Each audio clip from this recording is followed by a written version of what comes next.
said that you always look like you're wearing mascara. You know why? It's because I got long eyelashes. It's, I've gotten that since I was like 5 years old. Well, and by somebody, I mean I started that rumor.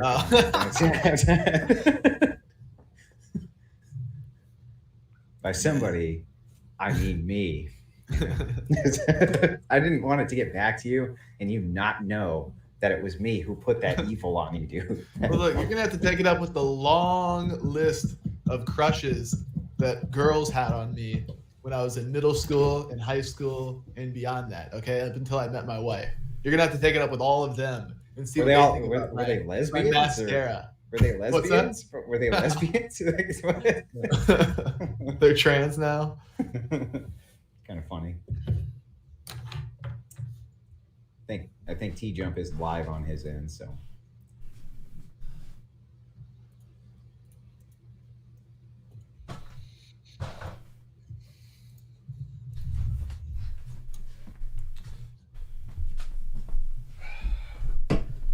All right, I am back.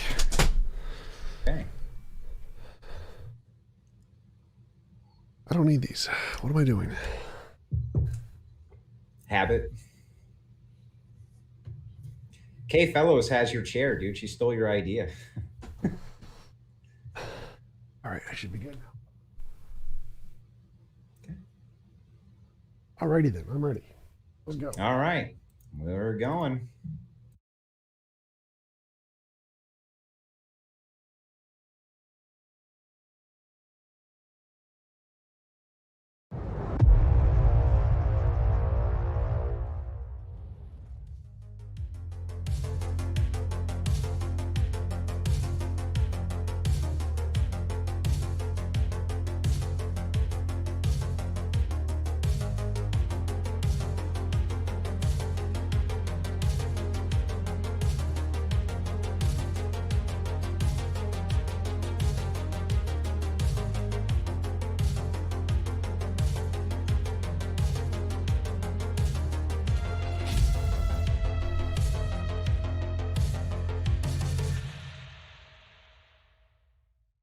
Good evening, ladies and gentlemen, and welcome to the Crucible. Tonight we've got Zen Shapiro up against TJump. We had to move the broadcast back an hour. We had a couple little things that came up, mostly that the wife is going to be on Tucker Carlson today, so we had to focus on just a couple other things.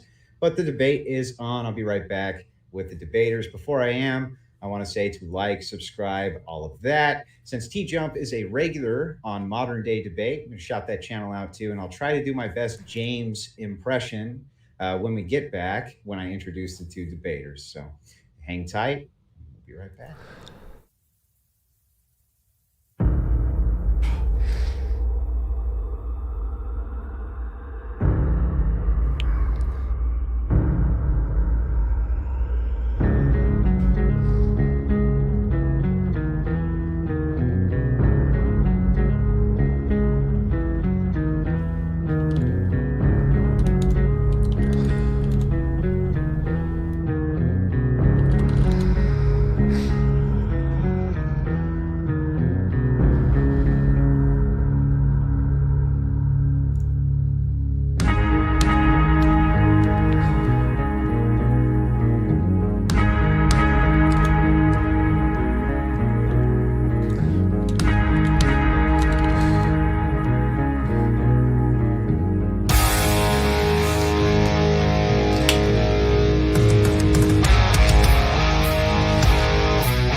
Hello, and I'm James from Modern Day Debate. I want to make sure that you all like, subscribe, share. My voice is a mixture between Captain Kirk and some other doofus. I don't know. First, let's go to TJump. TJump, how you doing tonight? Shout your channel out to everyone where they can find you. I'm TJump. I run a YouTube channel, youtube.com/TJump. I sell bathtubs. You sell bathtubs. Full-time YouTube occupation. I just record myself selling bathtubs on YouTube. Nice. And Zen Shapiro, I know that you don't sell bathtubs, but why don't you shout yourself out anywhere where everybody can find you? You don't know that. You don't know that.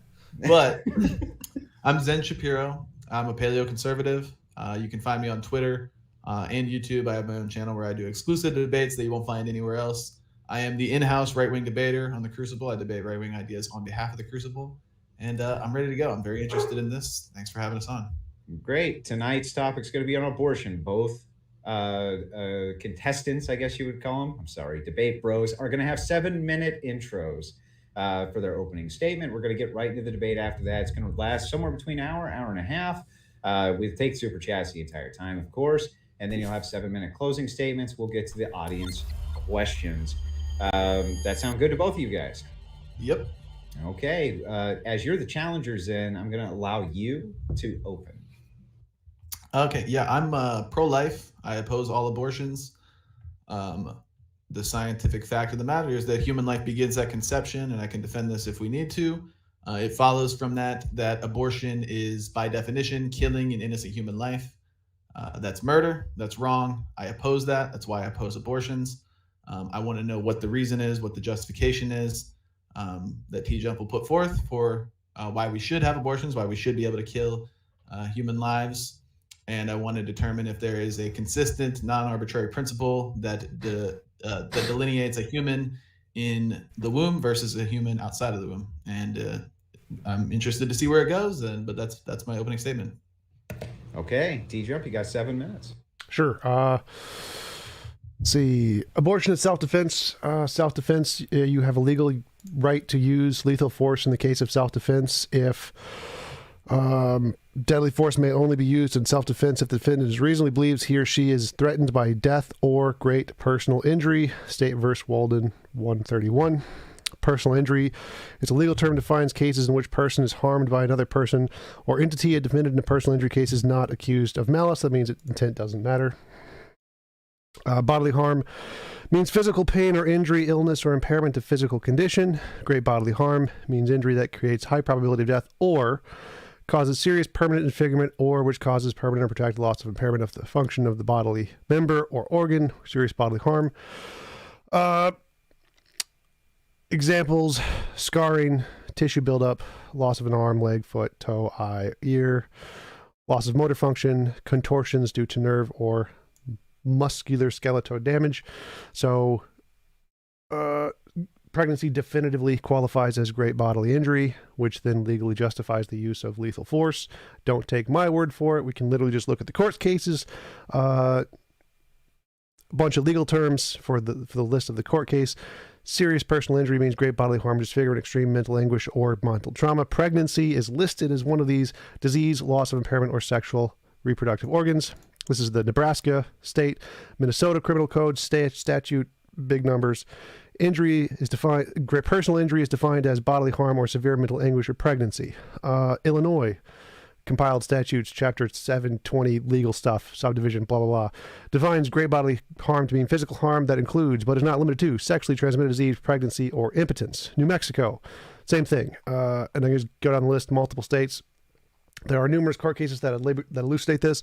Pregnancy is, in fact, definitively legally defined as great bodily harm. So it is self-defense to abort the baby because it is damaging to your body and it doesn't matter their intent. As I stated before, the criterion for personal harm has absolutely nothing to do with malice, has no intent involved. And we can just go down and just read the statutes and court cases of all of the judges, which I have listed here for no particular reason. Therefore, pregnancy is great bodily harm and justifies the use of legal force. Problem solved. Conclusion. Applause. I win the debate. Okay. Well, I'm going to open up the floor, and we're going to start with you, Zen, with your rebuttal. You're not serious. Okay. So pregnancy is, you're saying that when a woman is pregnant, the baby is inflicting harm upon her, and she could have an abortion at any point for any reason on the grounds of self-defense, correct? No, I didn't say Okay. at any point or at any reason. Okay, where's the cutoff point? Where's the cutoff point? Leave it up Yep. to doctors. No, I want to know what your I leave it up to position doctors. is. The doctors are the experts in the field. Leave it up to doctors. Okay, so you're just going to appeal to authority and then not defend a position? No, I'm going to let the experts in the field determine what the cutoff point is because that's the only intellectual thing to do. Okay, then what's their cutoff point? I don't know. What difference does it make? It doesn't change my argument at all.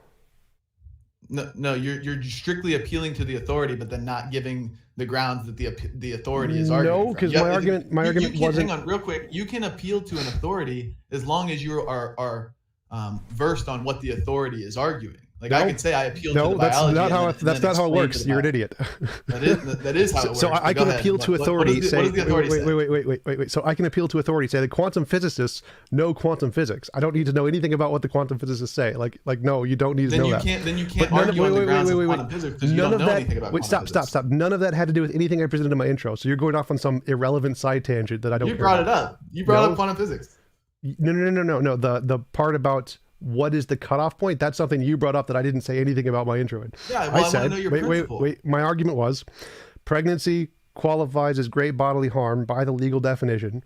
Great bodily harm justifies the use of legal force in self-defense, which I think is not just legal, but it's morally correct. I think this is the morally correct thing to do. If you are in risk of great bodily harm, you are morally justified to use lethal force. Therefore, women are justified in using lethal force to protect themselves from pregnancy. Okay, but that's what I understand that principle, and I'm just asking, Okay. Does that principle apply throughout the entire term of pregnancy? And if not, where's the cutoff point and why? You can't just appeal to authority and be like, I don't know. That's not an argument. I didn't say it was an argument. I just said you're an idiot. So it doesn't matter at what point the cutoff is. So like I can say that at some point your body has already experienced the great bodily harm. Like if you have a day left or whatever, at which point you're no longer at risk of great bodily harm because you've already experienced the great bodily harm. So yes, the cutoff point is once you've actually experienced all of the great bodily harm, then there's no longer a risk of great bodily harm, whatever the medical definition of that is. Okay, but okay. How do you explain this just simply like pregnancy? If you say pregnancy is bodily harm, period, and it applies all the way to term, I would just accept that and we would debate that. But when you say that it only applies up to a certain point in the pregnancy and then it no longer applies after that point or whatever, then you have to provide the delineation. Why does it only apply after this point and why does it not apply after? What's the difference? This is super simple. Like if your body has gone through all of the pain and suffering already, then there's no risk of future pain and suffering. So the more you go through, there's a less risk. Just to respond to that, I would imagine anybody with half a brain would agree that the most painful, most suffering point of a pregnancy is delivery. That's the most pain that the woman experiences the whole time, with exceptions. But for the most part, when it's traveling through after dilation, that's the most painful point of the pregnancy. So wouldn't it then follow that at any point of the pregnancy, she hasn't gone through the pain and suffering, therefore it would be justified to have an abortion at any point for any reason on the grounds of self-defense? No, because it's about protracted, as I gave you the definition of great bodily harm, it's protracted amounts of suffering and permanent damage. So if you've already gone through the permanent damage, protracted, it means over a long period of time. So okay, but nothing you brought up even addresses my claim. So are you granting that I'm right and that this does qualify? No, I'm not granting that you're right. I'm trying to understand your position. Well, I told you my position. My position doesn't matter what the cutoff point is. My position is pregnancy qualifies as great bodily harm. So unless you're claiming that no point of it does, then I win the debate. Okay, so if a woman gets an abortion at 8 months, is that okay? It doesn't make a difference to my argument. Like the cutoff point is up to the doctors. It doesn't change my argument. So you're not being clear. You're not being clear with what is it simply the. I don't need to. Dumbass. This is why I'm asking the question. Stop. This is why I'm asking the question. You're not addressing my point. My point is. Okay, let me try to level with you. Hang on. Start with TJump. We'll move back over. Go ahead. My point is pregnancy qualifies as great bodily harm. At what point it doesn't makes no difference. Zero difference, because you claim that no pregnancy qualifies as qualifying of abortion because you said life starts or at conception or something like those lines. So if at any point at all that it qualifies as great bodily harm, then I win the debate. I have demonstrated abortions are justified. Now I don't need to give you a cutoff. Because wait, I'm not done yet. So if I demonstrate at any point it qualifies as great bodily harm, I win the debate because I've demonstrated that abortions are justified. I don't need to give you a cutoff point. I don't. I'm not done. I'm not done yet. Not done yet. When is he? Hold When on. is Wait, wait, wait, keep wait, talking? not Let done him yet. finish then. That's Not done okay. yet. Let him finish. So again, let's say it again. If at any point pregnancy qualifies as great bodily harm, then abortion at whatever point that is justified. Use of lethal self-defense is justified, and I've won the debate. I don't need to give you a cutoff point. That's not a point of my argument. So okay, you've said the same thing 4 times now. Is it the case that simply the classification of being pregnant is bodily harm, and therefore abortions at any point are justified? Because I never said that in my argument. That's what you're saying. You said no. I never said that in my argument. I'm repeating you. Hang on. No, you got to talk for a while. I'm repeating you when I say no, you're not. that if I can demonstrate that being pregnant is classified as bodily harm, then abortion is justified. At any point. So it would follow that you would have to argue that simply the criteria of being pregnant is bodily harm, and the woman has grounds for self-defense if she kills her child. That's what you would have to argue. At some point in the pregnancy, not at any point in the pregnancy. These faces he's making. Not like at. I don't have to give a cutoff point. I have to say at some point, any range of the time of being pregnant regularly with no complications does qualify as great bodily harm, which it does, as I demonstrated from all legal cases. But yes, just the act of being pregnant and with no complications, just being pregnant itself does qualify as great bodily harm. Okay, so therefore, we can talk about that. I just want to make sure you're consistent. So if I am to grant that pregnancy qualifies as great bodily harm, then it would follow that abortions at any point are justified. At any point. No, that does not follow. That's literally a stupid thing to say.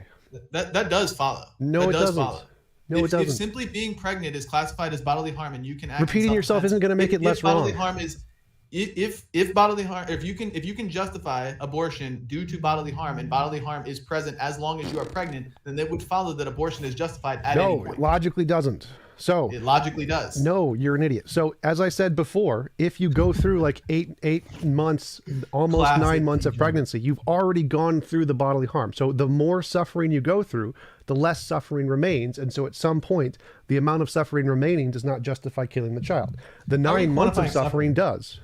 How are you quantifying suffering? What? How are you quantifying suffering here? How am I? What a stupid question.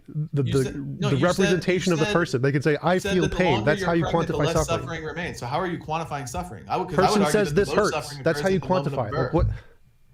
You don't need to. I don't understand the question. You don't need to quantify suffering. Doctors do this, but you don't need to. You do actually, because you're saying that early on in the pregnancy, there's not as much, or there's more suffering to be had, and as the pregnancy goes on, more suffering has already occurred, and less suffering is left to be had. So, and I don't even know how that follows. Those are just position. That's what you said. Are you just ignorant of how pregnancy works? So suffering caused by pregnancy is mood swings, pain, back pain, emotional things, weight gain, stretching, moving of your organs. All kinds of stuff happens in pregnancy. Like, this is not up for debate. Like, I literally just read the statute that said it is great bodily harm. So, I mean, if you don't know what pregnancy is, then that's your problem. Just a quick question here. Sure.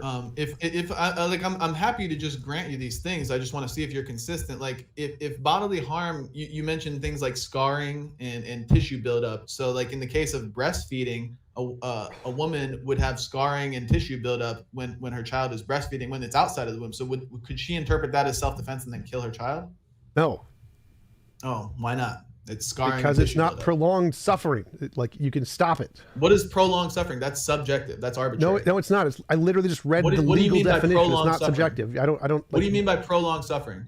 Go read the legal definition. I don't need to give you. No, why don't you tell me? You can't just keep doing this. I read the legal definition. This is not. You're not debating. You're not debating right now. What is prolonged suffering? No, I don't need to give you a definition there. This is not like you do actually. In order to be good faith here and actually argue on the grounds of what of the position you're holding, you need to define your terms. That I can just give you the legal consensus on the topic. Hang on, guys. We got to back this up.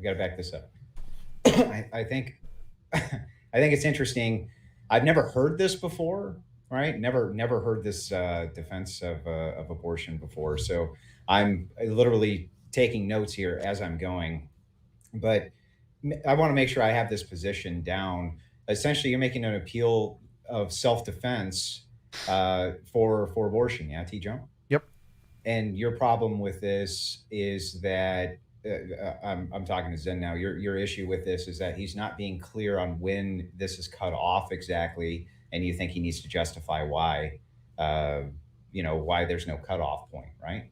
I didn't Is say that that. right? Or no, well, he's asking me the question. I'm asking, what is it? Is it the question I've been trying to get the answer to? Is it precisely that she's pregnant, or is there something within the construct of being pregnant that we are interpreting as self-defense, such as, like, I don't know, I don't know what you would be appealing to there, or is it simply just being pregnant? So I don't know. I don't even know how to interpret this. This is very strange. But yeah, I'm saying, if it's simply that being pregnant is grounds for self-defense, then that would follow that abortion is justified always as long as you're pregnant. I mean, Well, no, it's not simply being pregnant, because if pregnancy didn't cause any physical harm, then there would be no prolonged suffering. So it's the physical harm to the body caused by pregnancy. And so if none of that's going to happen, then just being pregnant wouldn't justify an abortion. Got it. So is there ever a point during a pregnancy where the harm that you're asserting here is not being imposed? The amount to qualify as great bodily harm has a limit, which is determined by the experts. And so, yes, it has a limit. What is the limit? Ask the experts. Like, I don't need to answer that question. You're not refuting my point. You do. No, I don't. No. Let me finish. Let me finish. Stop interrupting. Let me finish. What do they say? Stop interrupting. Stop interrupting. Let me finish. I don't need to give you the precise definition. All I need to show is that it qualifies at any point. If I show it qualifies at any point, then I win the argument. You're not making a criticism. You're not stop interrupting. Stop interrupting. Stop interrupting.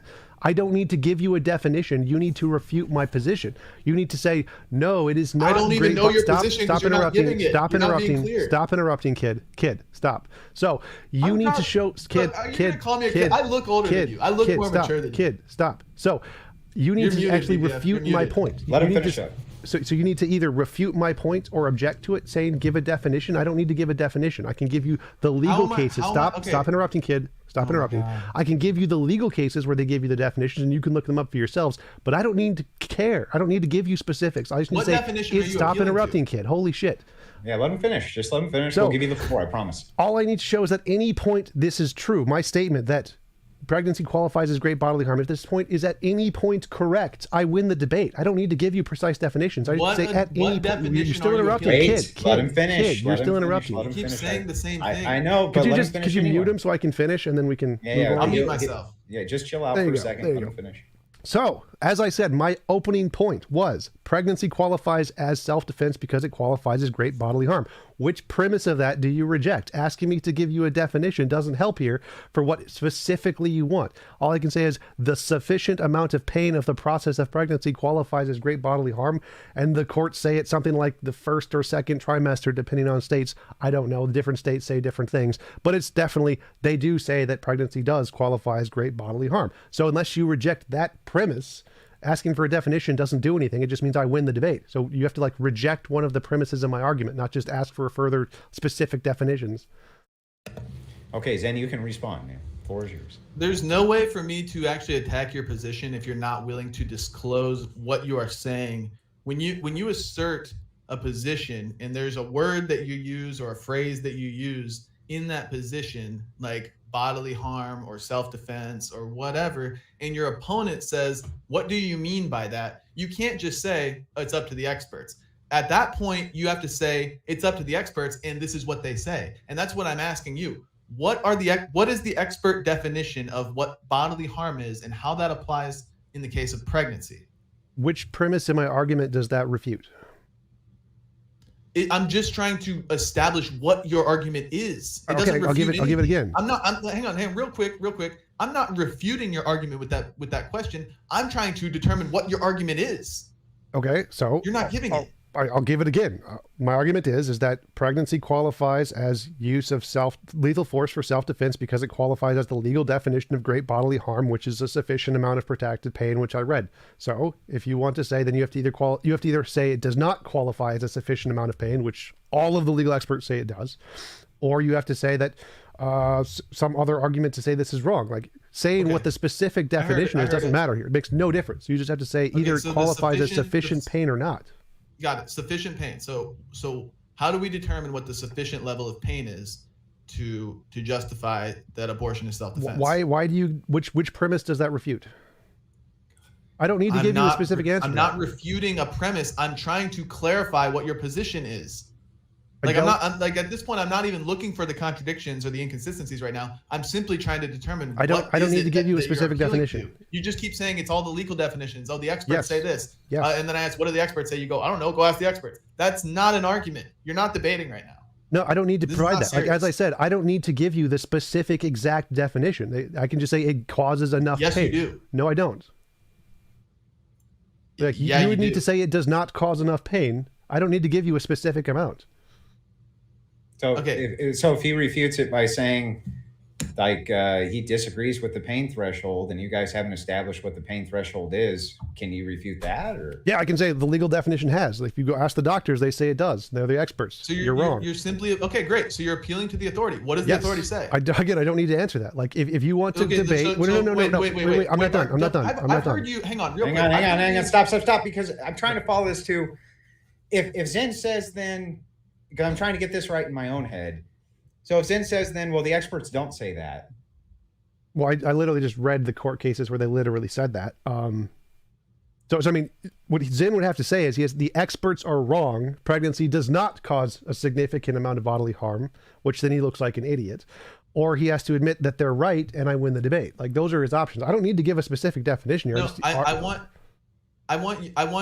if I just simply say, I disagree with what the experts say, then you're an idiot. Well, if you strictly appeal to the experts, appeal to the authority, isn't that a fallacy? Isn't that called an appeal to authority fallacy? No, appeal to authority fallacy is only fallacious when you're not appealing to actual authorities. Stanford Encyclopedia of Philosophy Fallacies, Section 9.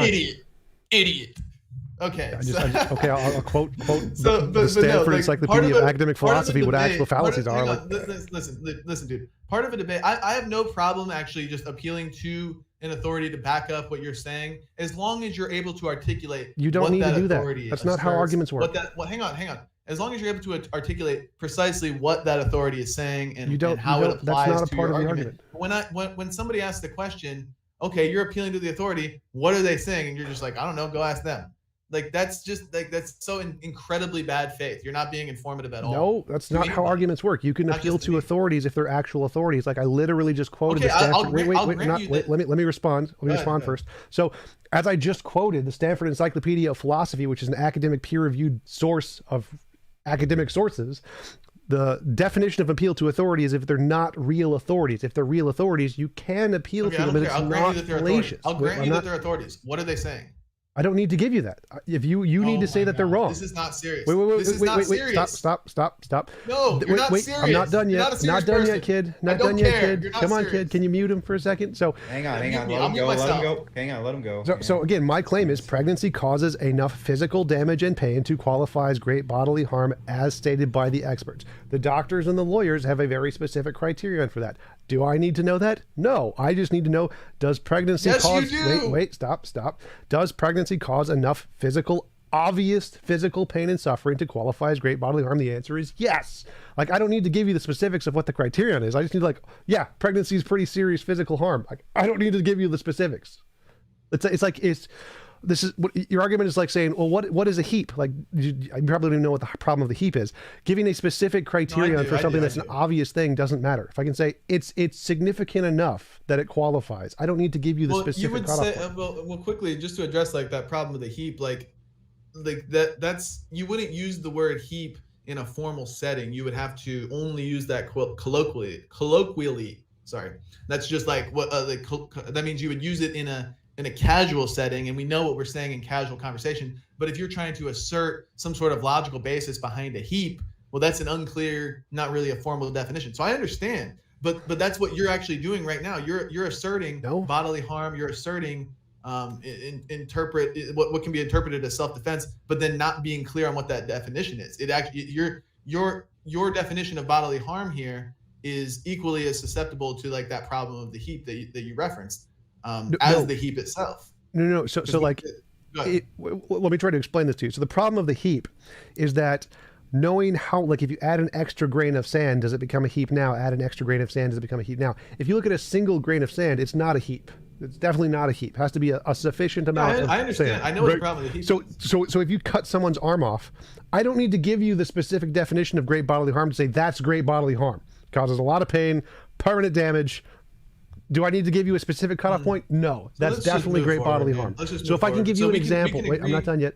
So if I can give you an example of something that causes significant bodily harm, I don't need to give you a specific definition of great bodily harm to be like, yeah, that's great bodily harm. Pregnancy is, without a doubt, obviously great bodily harm, like cutting someone's arm off. I don't need to give you a specific definition. You just have to be not an idiot to recognize this. It causes a lot of great bodily harm. If I took a bowling ball, shoved it up your ass for 9 months, yes, that is great bodily harm. I don't need to give you a specific definition to say it's great bodily harm. You just need to use your eyes. Okay.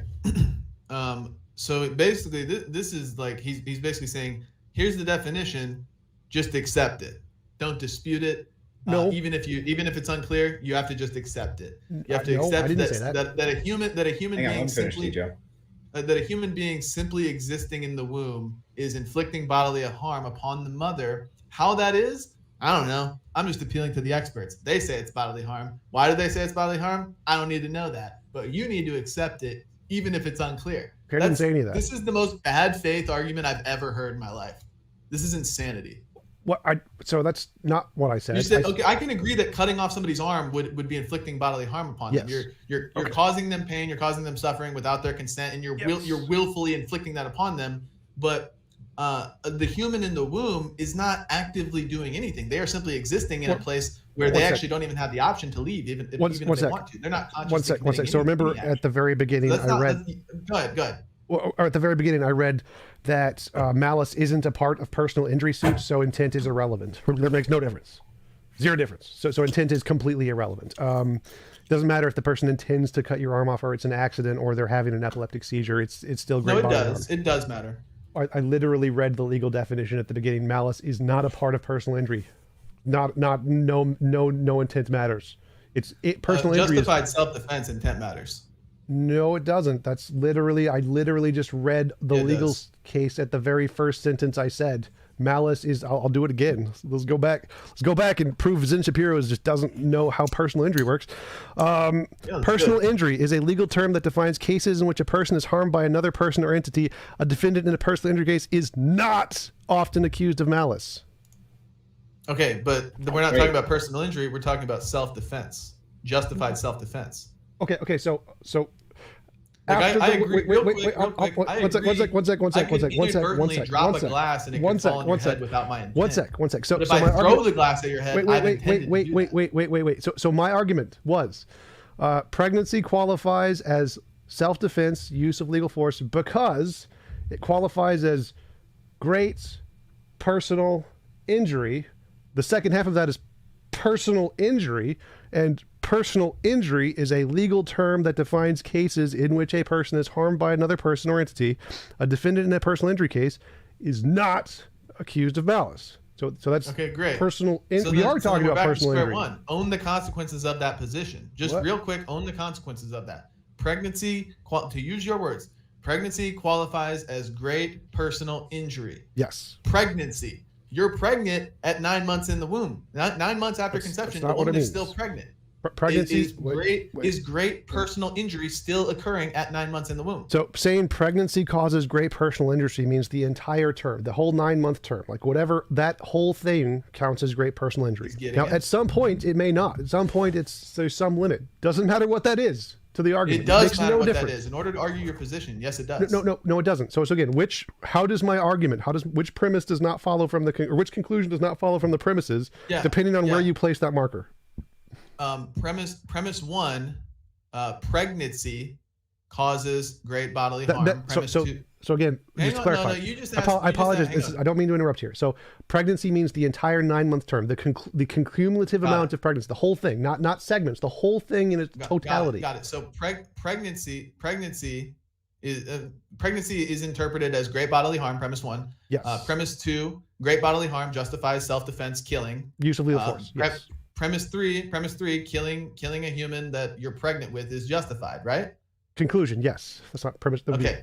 So then that's you've just accepted all the premises and the conclusion that you can kill a human that you're pregnant with. Yes. And is there any point where that oh my God. modus ponens would not follow at any point in the pregnancy? Is there a point where that would not follow? So that and doesn't. If not, why would it not follow? Wait, that doesn't matter to the argument. So like even if that's the case, so if at some point it doesn't follow, that doesn't affect the argument. I would want to know why it wouldn't follow. I want to know why is it different in certain scenarios. But again, you're not. Are you going to accept the argument, or are you rejecting the argument? So look. I will accept the argument that you're laying out if you can be consistent with it and point out all the intricacies that I'm asking you. I'm simply saying, why is it? Why would it not apply in certain scenarios of pregnancy? What is it precisely about the pregnancy that we call this great bodily harm? Over, and you did use the word over a prolonged period. What does that mean? What does prolonged period mean? Okay, let me try to explain this to you again. So if I make an argument, all men are mortal, Socrates is a man, Socrates is mortal. But then you ask, well, what about monkeys? Are monkeys humans? It doesn't matter. Like it says, if all men, it doesn't matter what the qualification of a man is. It makes no difference. If someone is a man, they are mortal. So asking what the cutoff point is doesn't affect the argument. If there's a cutoff point, the things before the cutoff point justify abortion. It's correct. The things after the cutoff point don't. No, because hang on though. Isn't it fair to say, if you say Socrates was a man, for the other person to say, can you tell me what a man is? Not if you like, not really. No, not in the context of this argument. So again, like if there's a cutoff point, wait. So if there's a cutoff point, that means before the cutoff point, abortion is justified, and after the cutoff point, abortion isn't. But no matter where that point is, that means some of them are justified. That means I've won the debate. Abortion is justified at some point, right? No, it's because it's not consistent. I'm not agreeing with you. I'm not conceding the debate to you. I'm simply trying to establish your position. And yes, in that what is it called? I don't speak in propositional logic. But where you say premise 1, men are mortal, premise 2, Socrates is a man, conclusion, Socrates is mortal. It is valid to say what is it that constitutes a man? That is a very valid question to ask. No, it doesn't. So that's a question of soundness, not validity. So do you know the difference between soundness and validity? I'm familiar, but not. I don't. Okay. Validity means the conclusion follows from the premises. Soundness means the premises are true. So those are two different things. So I'm testing your soundness. Right, and that's true? Not. I'm trying to show you the validity thing. So how do we ground that Socrates is a man? Wait. So I'm saying that you're not addressing the argument because you're not addressing the validity. Do you grant it's valid that? So like if you keep saying I'm addressing the soundness first. Right. And that's you're not addressing the argument. So again, let me try to explain it to you again. No, contending with the soundness of your argument is contending the argument. First, you start with the validity, then you go to the soundness, not the other way around. So start here. Why is that? Why can't I just start with the soundness? Let me try to explain this to you again. Let me try to explain this to you again. So, if I say pregnancy is great bodily harm justifies use of lethal force, and you say where's the cutoff point? Now, if there's a cutoff point, I can grant there's a cutoff point. That means that everything before the cutoff point, the argument is true and sound, right? And only after the cutoff point, it's not sound. So before the cutoff point, is there such a thing as a pregnancy where you're not listening? You're not listening. So is there such a thing? I wasn't quite done. Hang on. Let him finish. Hang on. So the argument is, if there's a cutoff point, everything before the cutoff point, the argument is valid and sound. That means I've won the debate. So I don't need. Yes, there's a cutoff point. I don't need to know what it is. You need to say there is no cutoff point. You're not even explaining your position. Is there? I don't need to. Is there such a thing as a pregnancy where? Zen, you're not addressing the argument. You need to address my argument. Is there such a thing? I have a question for you. Is there such a thing as a pregnancy where bodily harm, according to your definition, is not being inflicted, and it would not be justified to get an abortion? Okay. Yes. What would that pregnancy entail? I don't need to give that. What is it? What? Yes, you do. No, I don't. Yes, you do. No, I don't. Yes, you do. Help me understand here. Help me. What about this don't you understand? Well, I don't understand what you mean when you say bodily harm. That's not relevant to the argument. Well, we're not getting relevant to the argument. Hang on. We're not getting anywhere here. I did reach out to somebody who I wanted him to means test this so we can see if there's problems going on here that I could identify. He's a philosophy major. And he says, look, if the proposition 1 is all men are mortal, proposition 2, Socrates is a man, therefore Socrates is mortal. But if it turns out that man is incoherent, then it turns out the sentences are not propositional, therefore it's not capable of validity. It's fine to say I'm not sure if it's valid because I don't know what that word means. Then he's an idiot, because valid, it would still be valid. You can't make it unvalid if the term is incoherent. So he's an idiot. But again, wait. So I have a point to make. I have a point to make. Let me finish then. So, as I said before, if at any point, if there's a cutoff point, that means I win. You can't say I'm wrong if there's a cutoff point or not. Not if your argument is not sound. Well, he's saying not propositional. Oh, so no. Like... Stop. No, because if there's a cutoff point, everything before the cutoff point, it's sound and valid. Okay, how do we ground that it's sound though? What does it mean when you say you have to ground bodily harm? You have to ground what a man is. Cutoff point means like after the cutoff point, it's no longer great bodily harm. Before the cutoff point, it is great bodily harm, right? That's the cutoff point, right?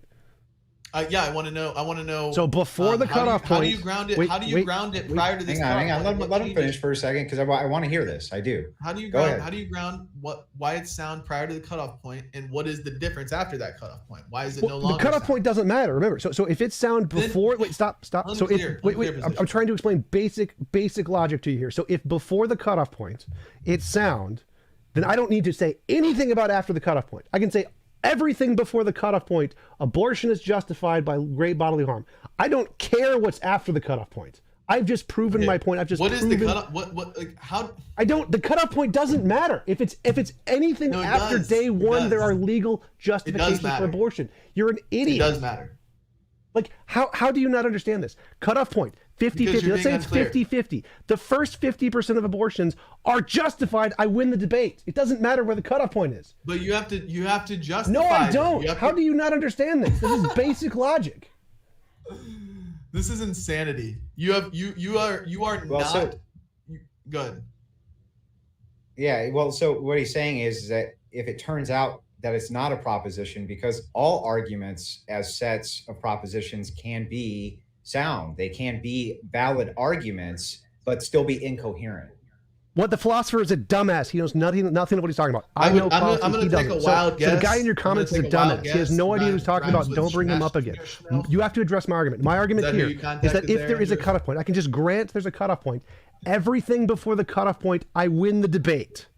You aren't grounding it before the cutoff point. Not quite done.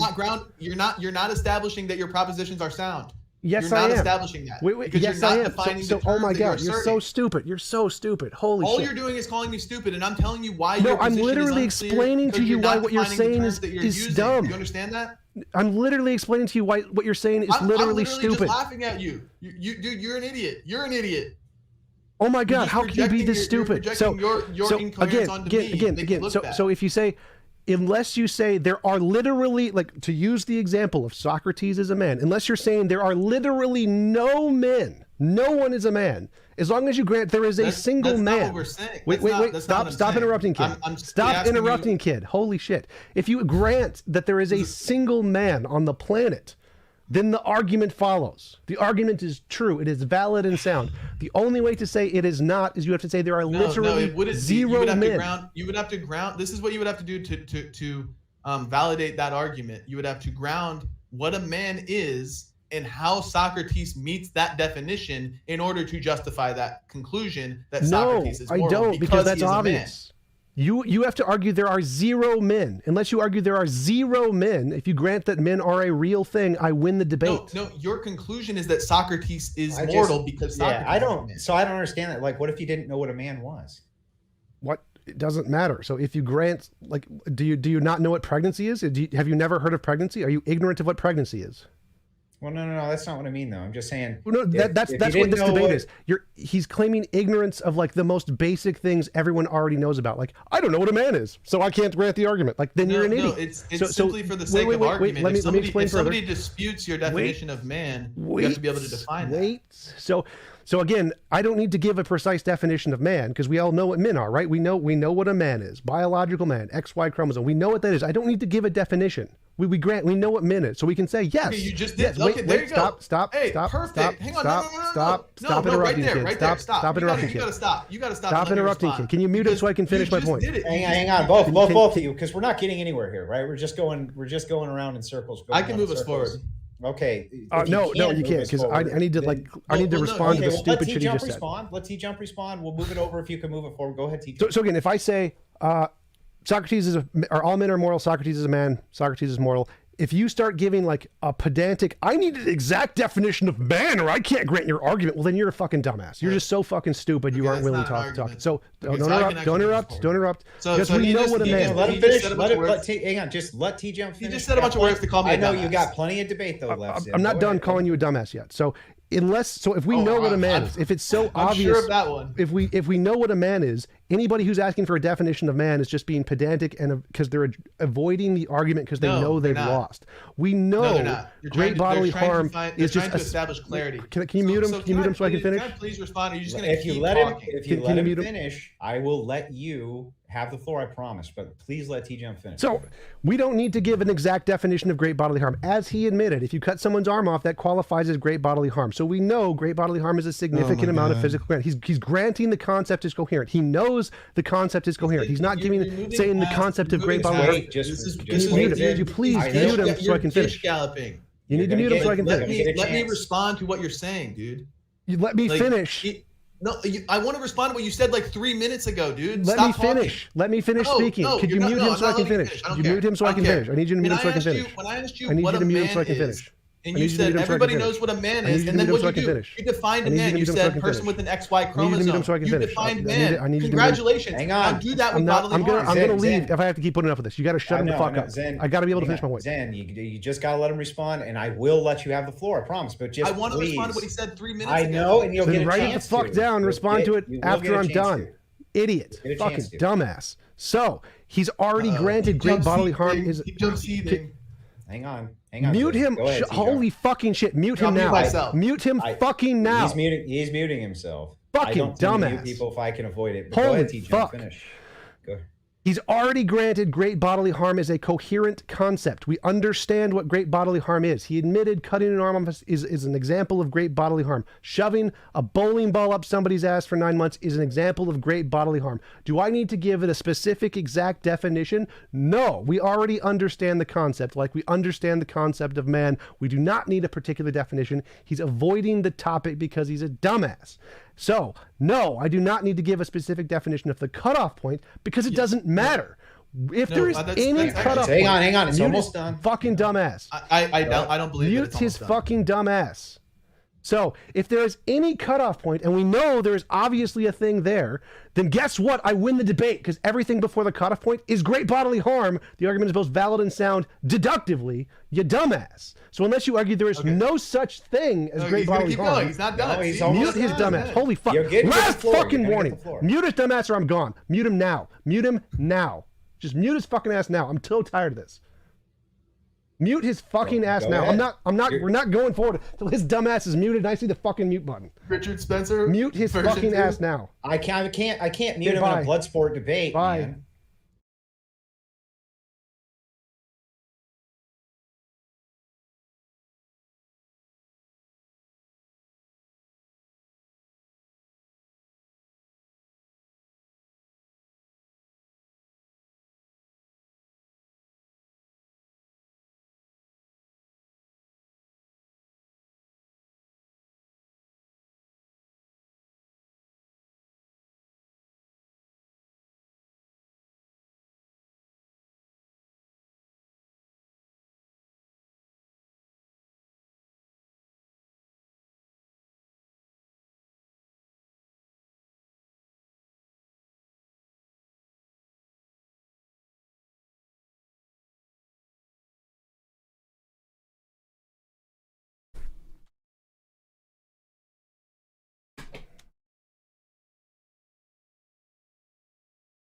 Ugh.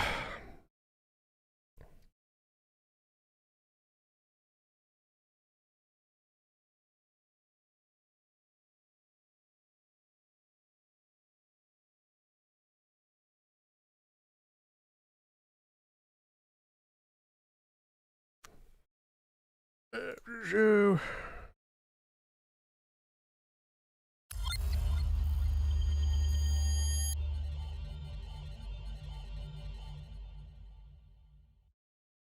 Tom? Hey, how's it going?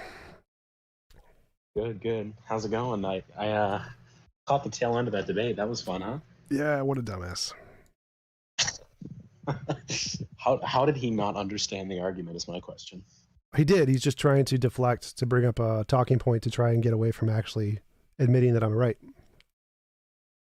Right, because as long as there is any point before the cutoff point, the argument needs to be conceded. Yep. And as soon as he figured out that, he was like, well, I cannot concede that. So now I have to pretend like I've never read English in my life. Yep. And I have no idea what any of these words mean. Yep. Yeah, that's how the argument is made, by like breaking it. Yeah, that's how the anti-abortion argument is made, right? They get. Well, I noticed at the end that it was supposed to be a blood sports debate, and that it struck me because I was watching the Jay Dyer debate recently because I needed a giggle, and I guess I'm wondering, why do you go back to blood sports places if he wasn't? It's like I didn't know it was a blood sports thing. Oh. So that was not told to me. Oh yeah, I kind of dumped it on you right at the end. Like, oh, it's a blood sports, man.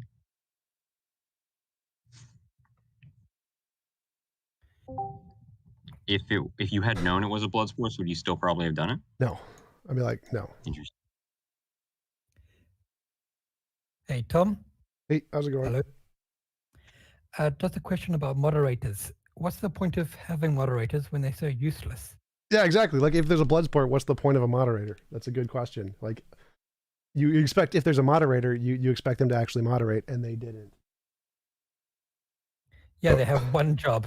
Just one job. Yep. Push the mute button. Are there any other moderators that are that bad? Or is this one just like the worst? The guy who was with Jay Dyer was that bad. Like, I didn't expect this guy to be that fucking useless. Like, holy fuck. Yeah, it looked like he was trying to copy the Ethan Ralph method. Yeah, that's his Ethan Ralph. That's his name.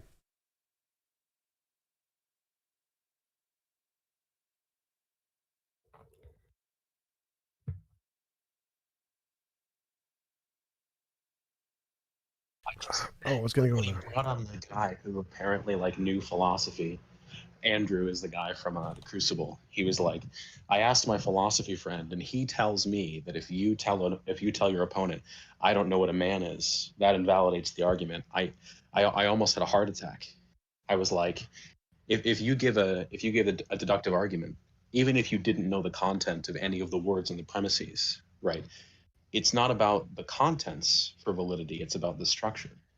Yeah, I think his argument is that if the definition of man is self-contradictory, like a square circle or something like that, then it wouldn't be sound or something like that. Then that's fine. That would be like, I think that's what he intended. Right, but... right. Yeah, and that's for sure. The problem is that the definition of the word that you were using, or I guess I should just say the word that you were using, and by no means was it self-contradictory. It was the heaps thing. Yep. Like it is a certain amount of suffering, and at some point it rises to great bodily suffering. And any time that it's at great bodily suffering, the abortion is justified. And any time where it's not, it's not. But as long as there is any time where it is, argument conceded. Yep. Well, was the guy trying to be that stupid, or is he that stupid? Because well, it's not stupidity. It's deception. Like, they're deliberately trying to find something that that makes your argument look incoherent. So, like, if you say all men are mortal, Socrates is a man, Socrates is mortal, and you say, well, what is a man? And then you go down like a definition of evolution and say, how do you tell the difference between a man and a Homo erectus or Homo habilis? Oh, well, you can't tell the difference. Oh, well, therefore your argument's invalid. That's what he was trying to do. So he was trying to be so pedantic about the problem so that to show, oh, you can't give an exact definition, ha ha ha. And to try and make it undermine the argument, which you don't need that. That's the problem of the heap thing. As long as you can give an example where it counts, you don't need to give a specific examples of where the cutoff point is, because there are examples where it counts. yeah, but that's the thing. You took 5 minutes to explain that to him, and he couldn't understand. So I did. He's stupid. I did explain that to him on multiple occasions. I said, is cutting someone's arm off great bodily harm? Yes. He admitted. Yes. He's like, yes, that is. Okay, so there are obvious examples of great bodily harm.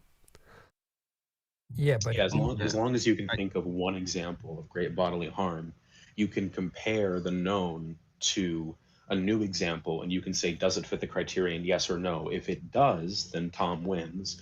If it doesn't, then you have to justify why it's distinct from the I other think he example. just never let Yes. go of his objection to the authority. Like, he really desperately wanted to say, no, the authorities are wrong. But the way that TJump was framing it, he knew like that would look foolish. It just doesn't hold water. And so he was trying to find these weaselly ways to get back to undermining the authority.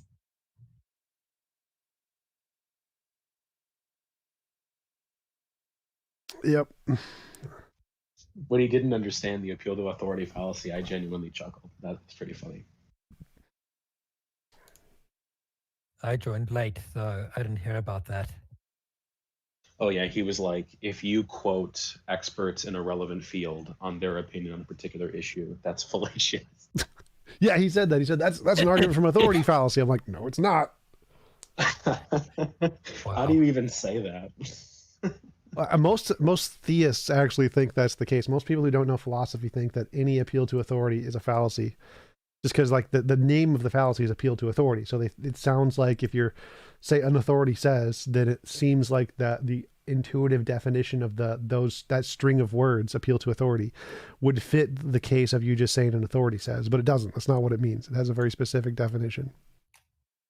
Unless Right, it's the yeah. authority of their religion, then it's all fine. Yeah, unless God said so, then it's fine. It's designed to, that fallacy really needs to be renamed appeal to like improper or appeal to like misplaced authority. Yep. The amount of people who have gotten confused by just the title of the fallacy and they think that it's actually a fallacious argument to like rely on a doctoral opinion on a particular issue is really sad. Hey, Tom, I just wanted to check if you're doing okay, because I've never seen you like that before. You haven't seen the Jay Dyer debate? I was Not gonna really, say I I've don't seen think Tom so. like that before. Go through the dumpster fire list. Go see my one with Jack Those are Aimstrich phenomenal. in the Discord and Jay Dyer. No, I'm not okay. I could really use a few grand. Like that would make me feel a lot better. Donations are great. Come on, guys. You're not gonna like donate me out of my anger.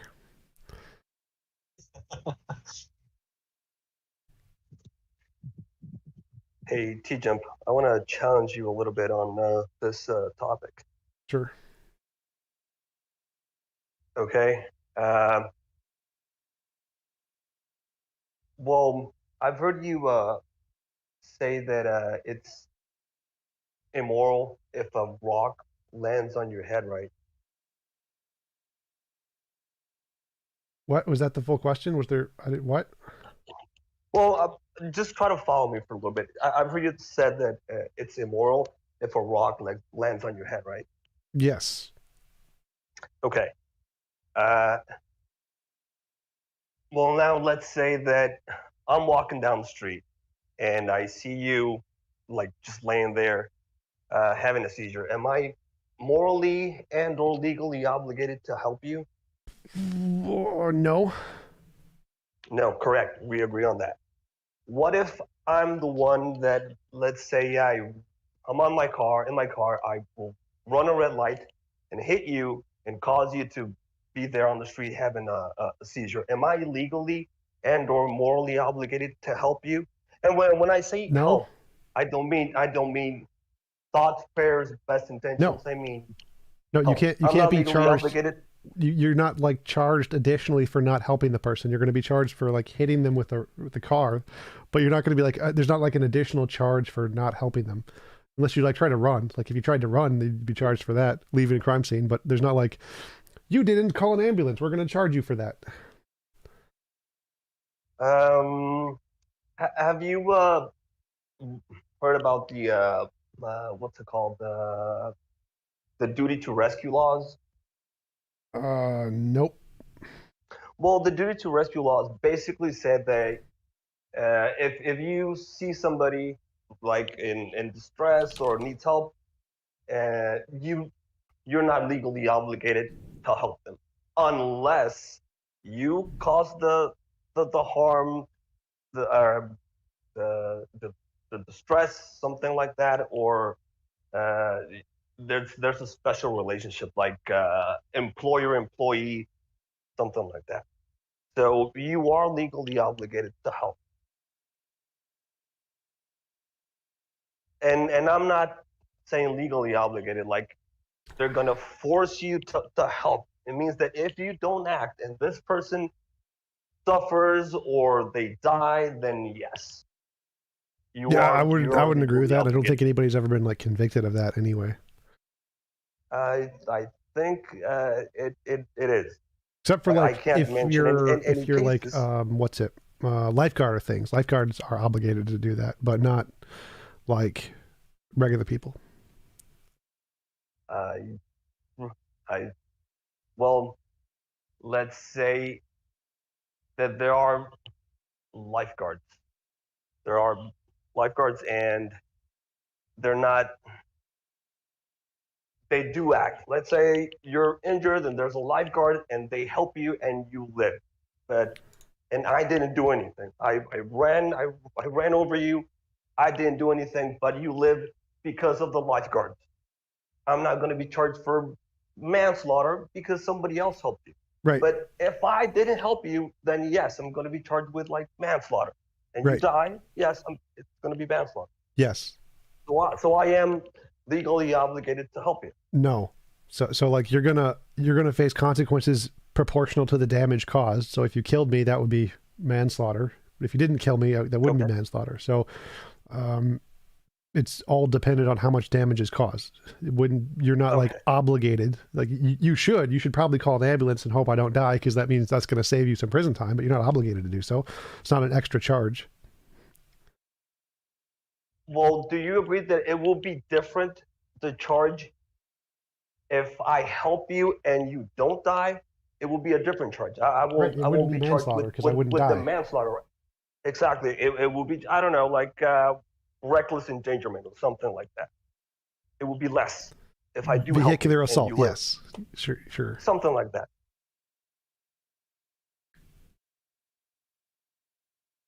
Yes, there's obviously going to be a different charge for different levels of damage. Perfect.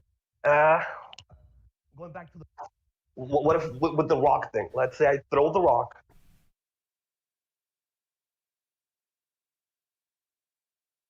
Throw the rock. And it hits you in the head and you get injured. Yeah.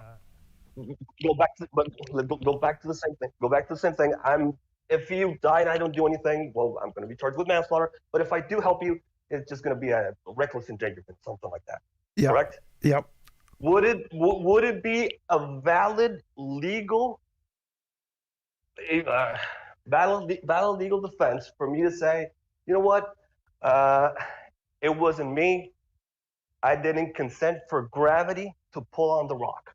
Would that be a valid legal defense to say it wasn't me? It's not my responsibility. I didn't consent for gravity to pull on the rock. Only if we lived in the best of all possible worlds and could rewrite the laws of physics.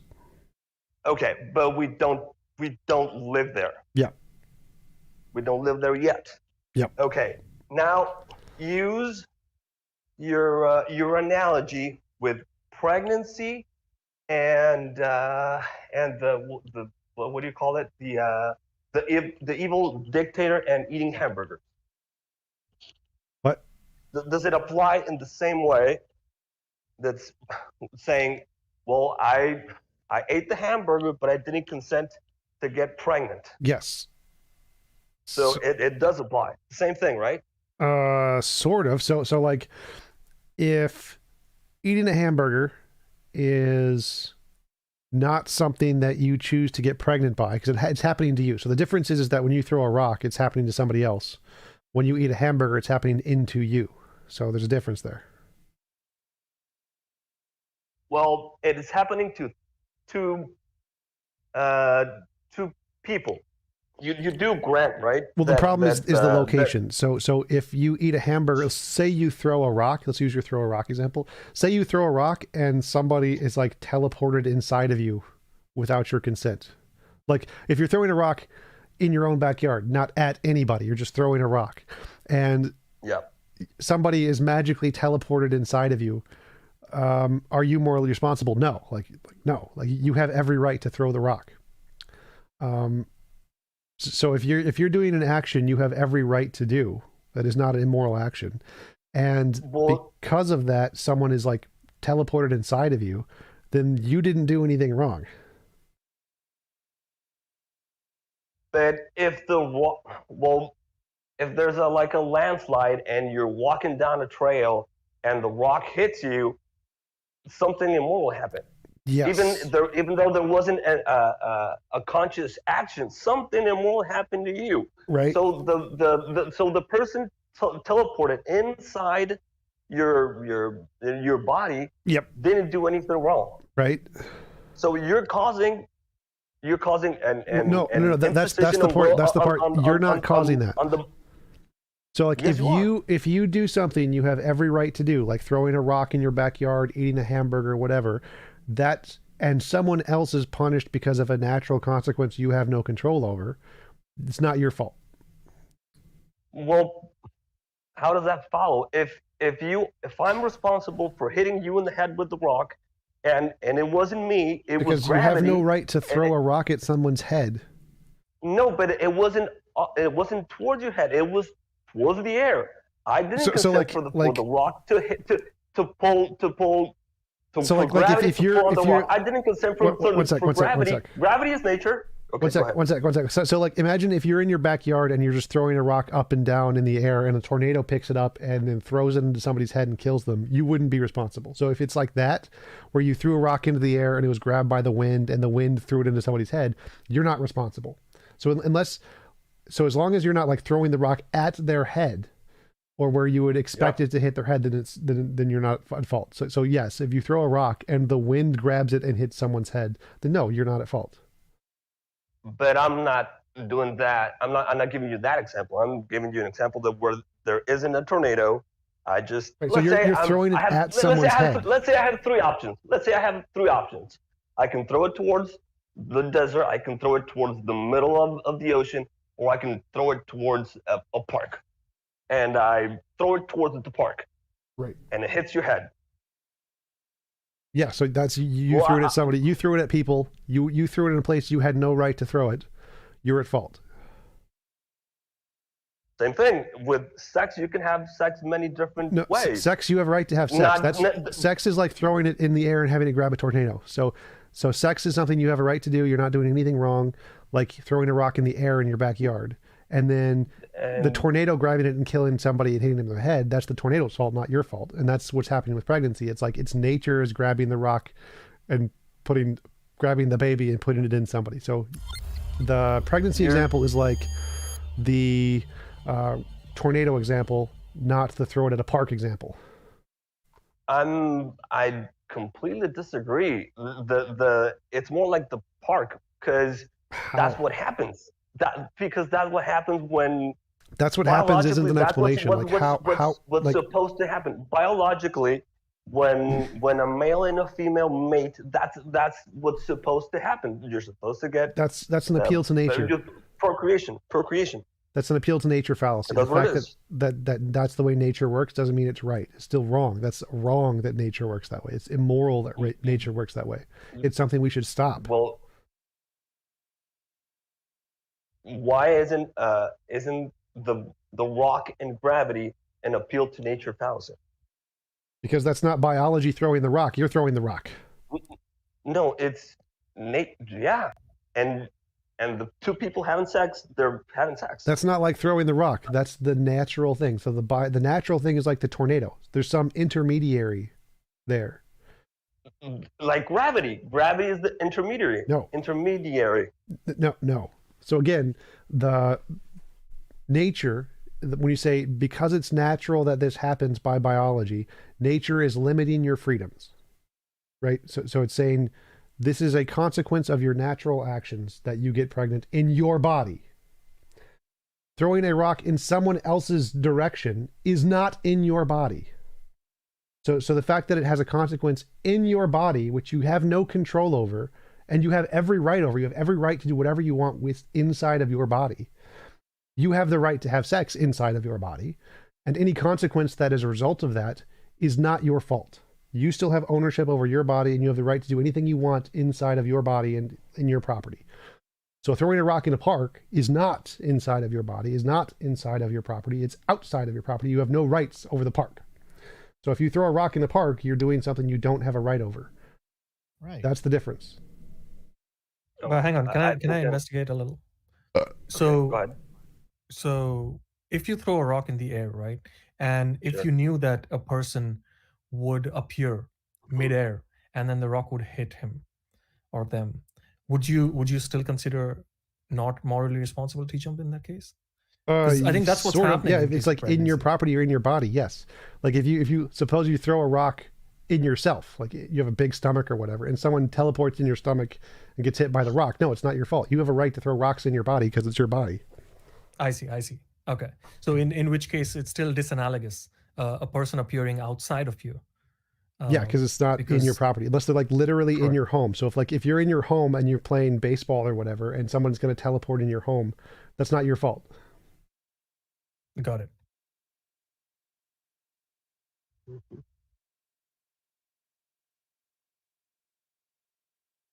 All right. I think I get it. Well, let's. Yeah, sure. I get it. I think like what I find intuitive about this is that we know that smoking causes harm, right? Yes. But if you still choose to smoke, then the doctor can't say that, oh, you knew the consequences that you'd get cancer, so now I'm not going to treat you, right? Yep. I think it's a similar argument. No, the doctor will still treat you. Exactly. So yeah. Well, I think those are That's two the separate reason. things. So, because I think his argument is more the consequence to the other person is the morally significant part. So, whether or not you get cancer or you get pregnant or whatever as being damaging to your body, like I think that's like granted by most people, other than the idiot tonight, the Zen Shapiro guy. So, I think it's really more the objection is the fact that it's hurting somebody else is really more important than whether or not the doctor should treat you part. So the real question is, who's a bigger idiot, Ben Shapiro or Zen Shapiro? Ben Shapiro is actually really intelligent. Very good at rhetoric. So Mind Ben if I- Shapiro is more intelligent than Zen's a dumbass. Mind if I jump in and ask a little bit about the objective morality stuff? I don't Sure. want to go down too far. Sure. Sorry, I don't want to poke the bear here. It's open convo. Anybody can ask any questions. Sure. So I understand your position pretty well, and I can kind of see it, and I somewhat agree with it in that it makes sense to call it objective, but to me it seems similar to saying like the laws of physics exist, and because the laws of physics, or because the world works in the way it does. For example, there is light, or there is visible light, and things develop eyes or ways to sense this light, and that's a consistent pattern. And because we see this pattern of things developing eyes, because they survive better when they see this light, it seems like saying morality is, or we can call that pattern, because we see that pattern, then we can say that there's some objective law. And that seems to be what you're doing when you say there's Not quite. objective morality. So Sorry, laws go in ahead. physics are patterns that describe regularities in nature, right? Yes. So if we have a regularity and every conscious being has the same pattern of morality, or what we call morality, that's a regularity in nature.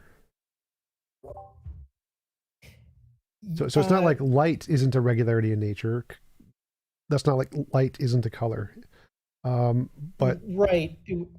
Sorry, go ahead. but there's some like underlying thing like electromagnetism that causes all of the light. And that's a regularity in nature, right? Whatever's causing the phenomenon is caused by some underlying law that is a regularity in nature. So the fact that we see light is caused by this field, which is objective. And so the fact that we experience morality, the phenomenon of a morality, like feeling bad when people punch babies or whatever, is like seeing light. It's a phenomenon. And then that phenomenon is caused by some underlying physical regularity, a law of physics. And that law of physics is the objective thingy. So, Is feelings objective? No, feelings are what's that? subjective. That's the phenomenon. That's the seeing of the light.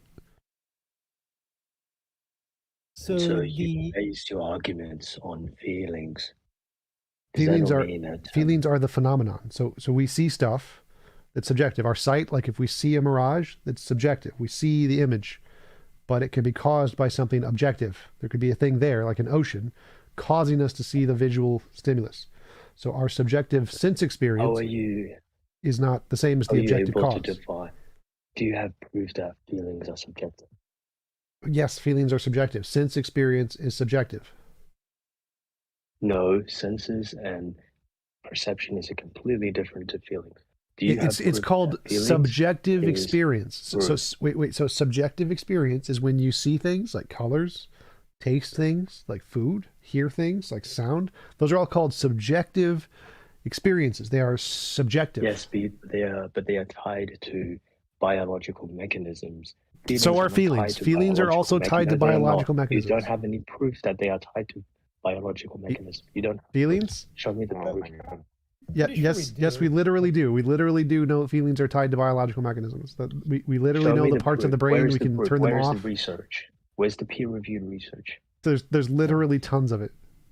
Like, show me then. I don't really want to Google it right now, but you can Google it. It's pretty easy to find. It doesn't exist.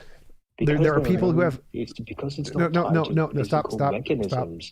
Then it's not. So you can Google emotional processes in the brain and where it's damaged. You can learn that on your own.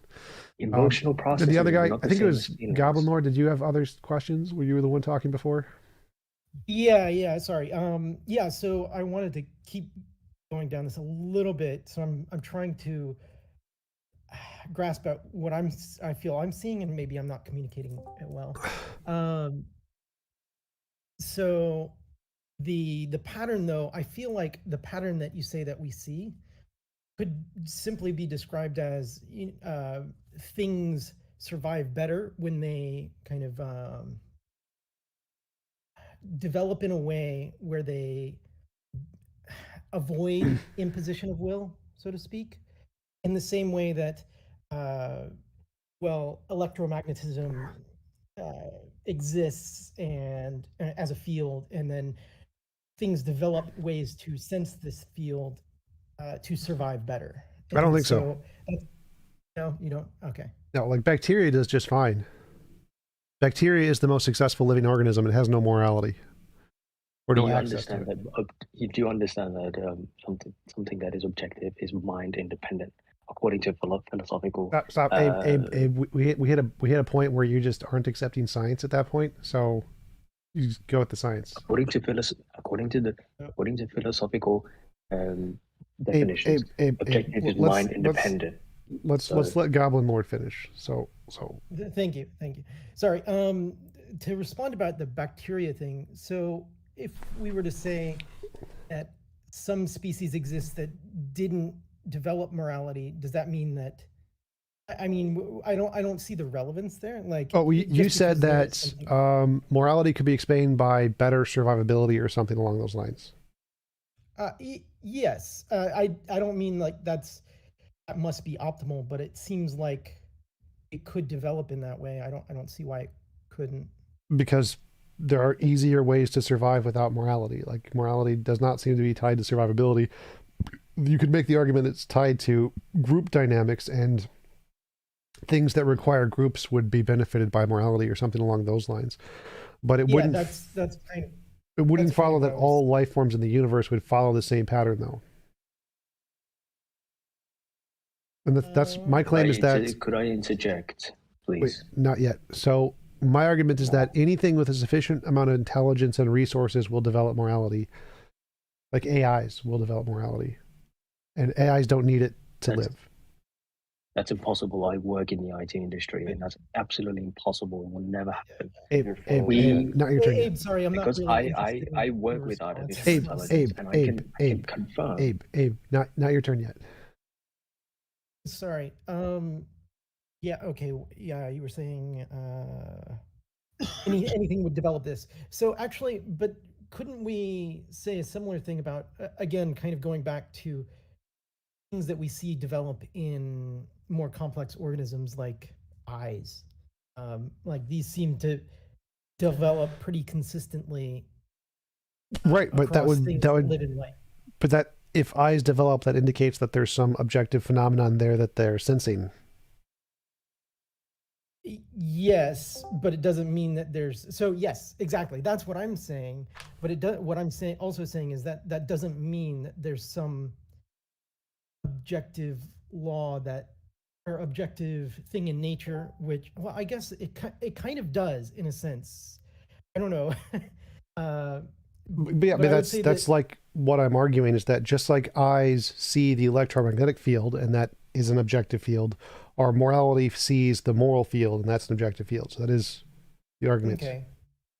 Yeah, I guess I kind of see that. I don't know. I feel like it's a bit of a stretch to say in a similar way, well, eyes develop because of an objective law in nature, which actually is kind of true.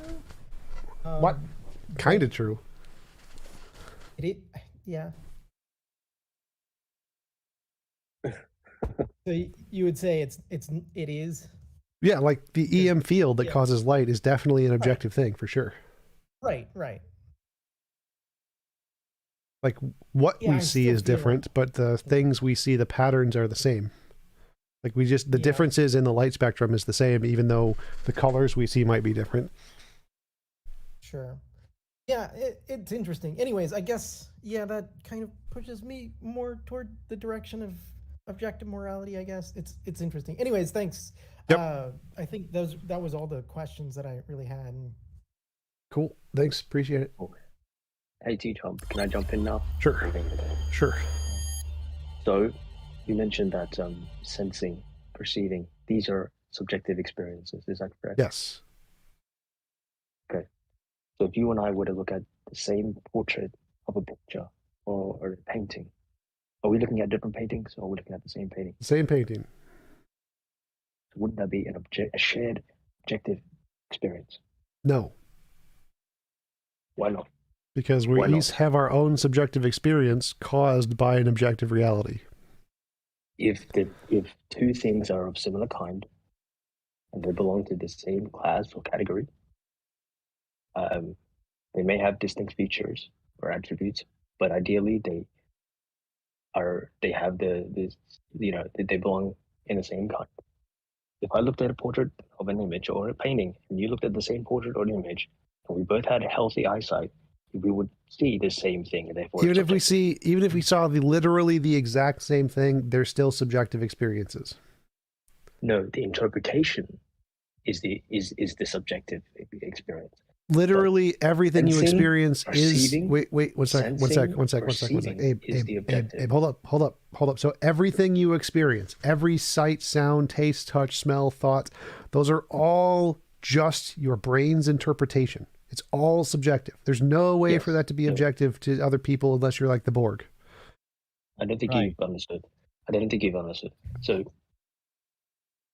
we look at the same picture. You agree that we both look at the same picture. No, I'm please wait. See we look at the same picture, right? And we both see the same picture. How would you explain that? Our brains produce the same subjective experience. No, it's not the same. You can't. That's a fallacy. That's impossible. You can't say that. Which you're able to fallacy? produce Which same. fallacy is that? You can't use subjectivity and the same. You can't Which fallacy is that? It's a contradiction. You can't. That's not a fallacy. So you can have two experiences be exactly identical. They see everything the same. Literally every image they see. Wait, stop. Abe, don't interrupt. Abe, don't interrupt. So literally everything they see could be exactly like I could clone you. I could like duplicate. Let's say I duplicated the entire universe because these are hypothetical, like multiverse. There are multiple universes where there's the exact same person having the exact same thoughts and the exact same feelings. Everything is literally the same other than their location. So the distances they're slightly far apart, but everything else is the exact same. But it's still subjective experience because it's still just their experience. It isn't. Our sensing, our perceiving, when we use all of our senses. Oh my god.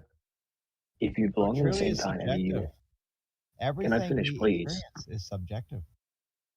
No, it isn't. It's your interpretation that is subjective. Oh my It's your God. Oh interpretation my that God. is Abe, subjective. that means Whereas- subjective. Your interpretation is synonymous with subjective. All right, God, did you want to say something? No, because you Abe, can have a stop. tool. Abe, stop. You can There's have a nothing. Abe, stop. Just a minute. There's nothing that I have ever experienced in my entire existence that wasn't subjective. I could literally say, get 2 glasses, sit down 2 glasses of a beverage, and we could both take a glass of that beverage, identical glass, identical beverage, same temperature, and we're going to have a different experience of it. No, we're And not. if We're I both could having do the the same exact glass. same thing I don't- tomorrow, God, I don't think that and it matters. would be different again. God, I don't think that It's matters. No, no, Wait, no, wait, we're not. hold No, up, we're hold not. up, We're Abe. not Hold gonna up, have- Abe, we're Abe, not- stop we interrupting. have I'm gonna the mute same you. Stop, thing. Abe, stop. So, God, it wouldn't matter if we had the same, if we literally felt the exact same feelings. It would still be our own subjective experience. So whether or not Yes, we feel, that's what I meant. No, it wouldn't. It would be exactly. It would be objective, but the No, it wouldn't. interpretation The- may it might slightly be Abe, different. Abe, but then that's not it's the what interpretation that makes it objective subjective. means. That's not what objective means, Abe. Objective means without the feelings. Without it's about what It means you are both mind experiencing. independent, Abe. It means mind independent. So then, how does your argument of morality fit in if it's mind independent? Because the painting is there. If we're both looking at a painting, the painting is objective. Both of our experiences are subjective. But if we both died, the painting would still be there.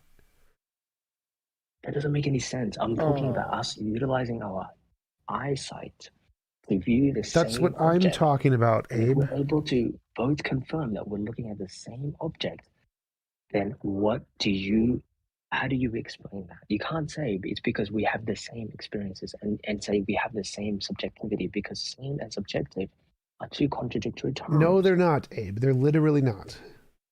They are. Who else No, they're agrees? not. I'm Abe. sure there's many All right, people all right. here that We're agree. moving on. We're moving on. I've debunked you enough on this. Anybody else got any questions? Glasses prescriptions.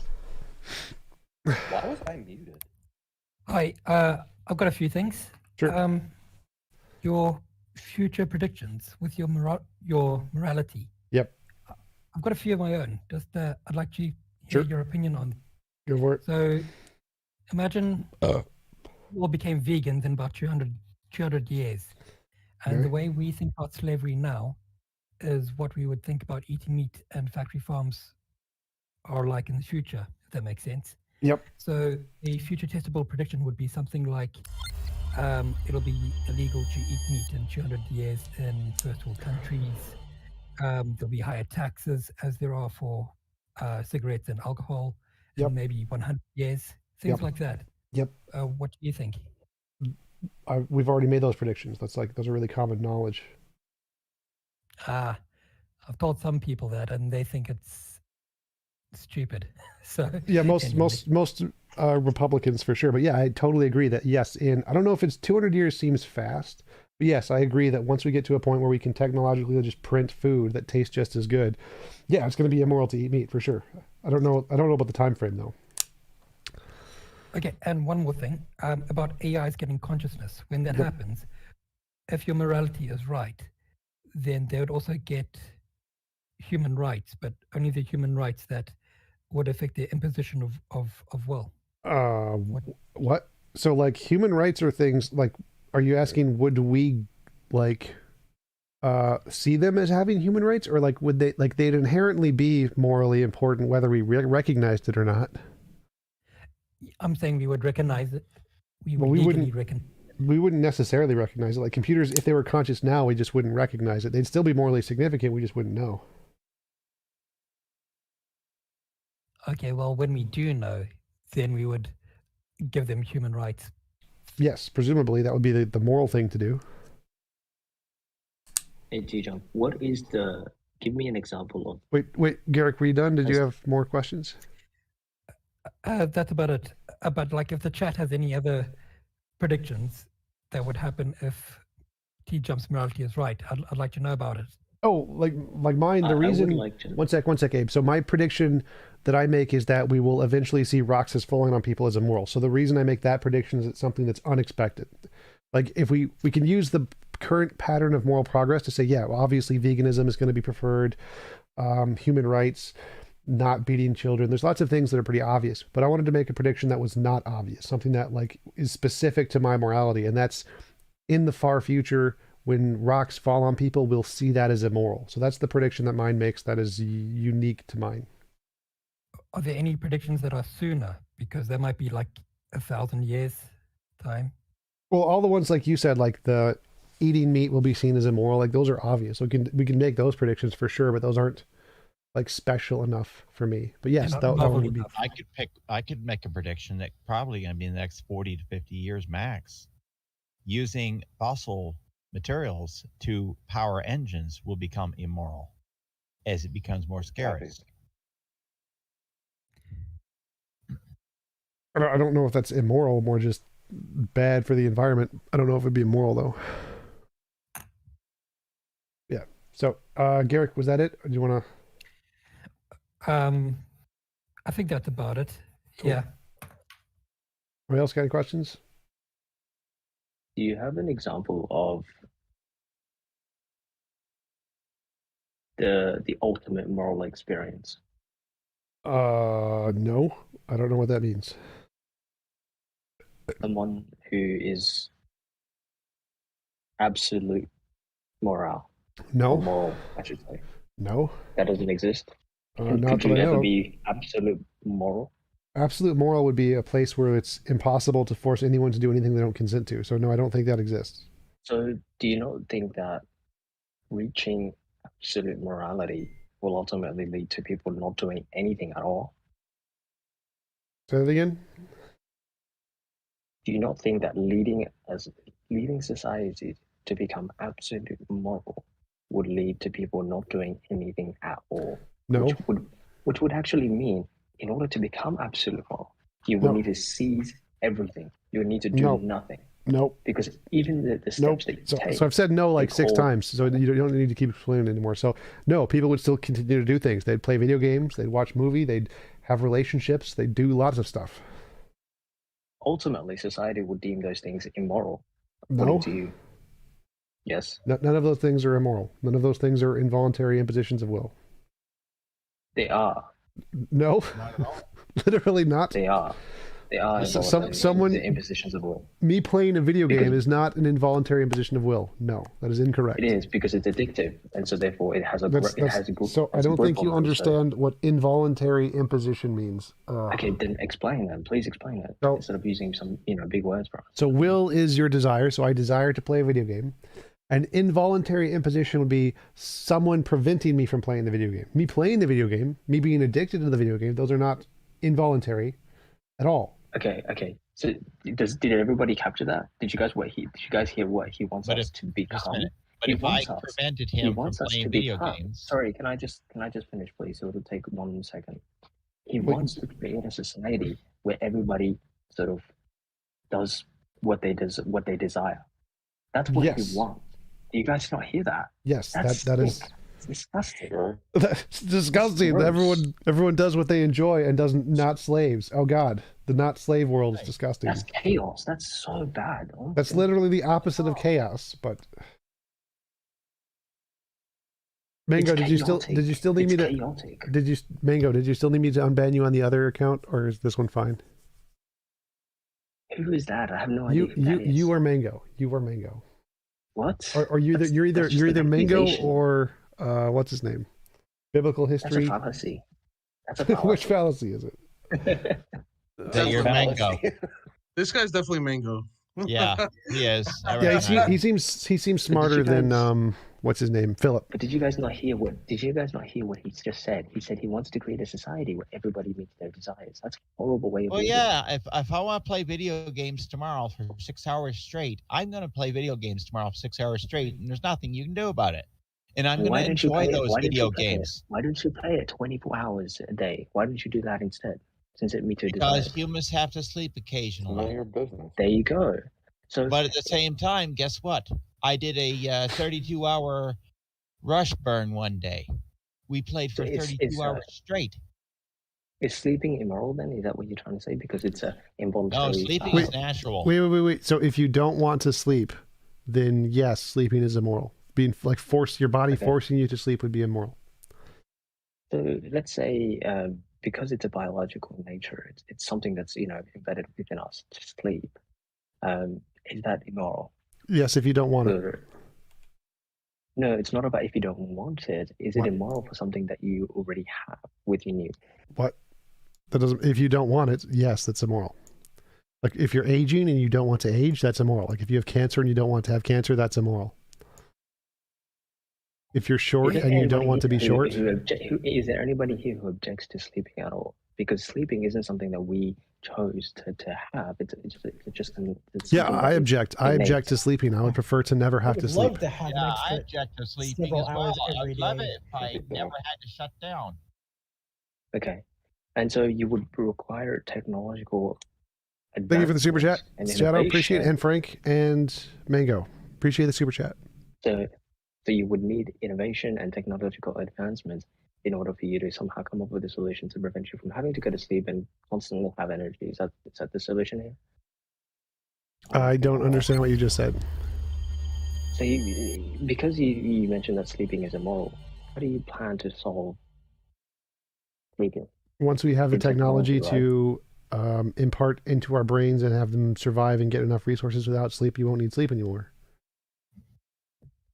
So you have all these technological advancements, you have all these innovations to help you maintain your level of your desires. Is that right? Is that what I'm hearing? Is that the ideal Yes, experience? the idea would be to use technology to give everyone the ability to achieve their desires. Yes. Right. And what would happen if your wait? Somebody else has a question. I was just gonna respond to that. I don't care. I was just asking Abe.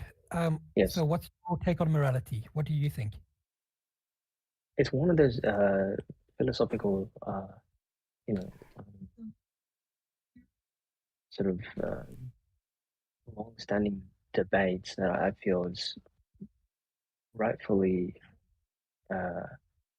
purposeless. There is really no sort of need for us to even investigate morality, because it's an ever-changing landscape, and we all know that. An example of this is, the recent acceptance of the LGBT group. We all know that in history, that same group was accepted as well, but over time they've been accepted and rejected and accepted and rejected.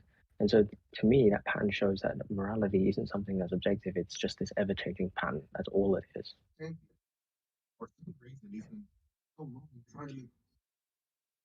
I can't hear you.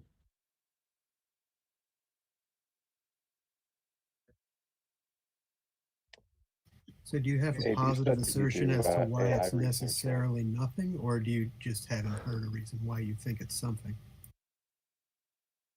No, all I said is it's just this ever-changing pattern. It's just a system of belief, like many other systems of beliefs. And one of TJump's arguments is that it's not an ever-changing pattern. It's a pattern of progression. I disagree. It's not a pattern of progression at all.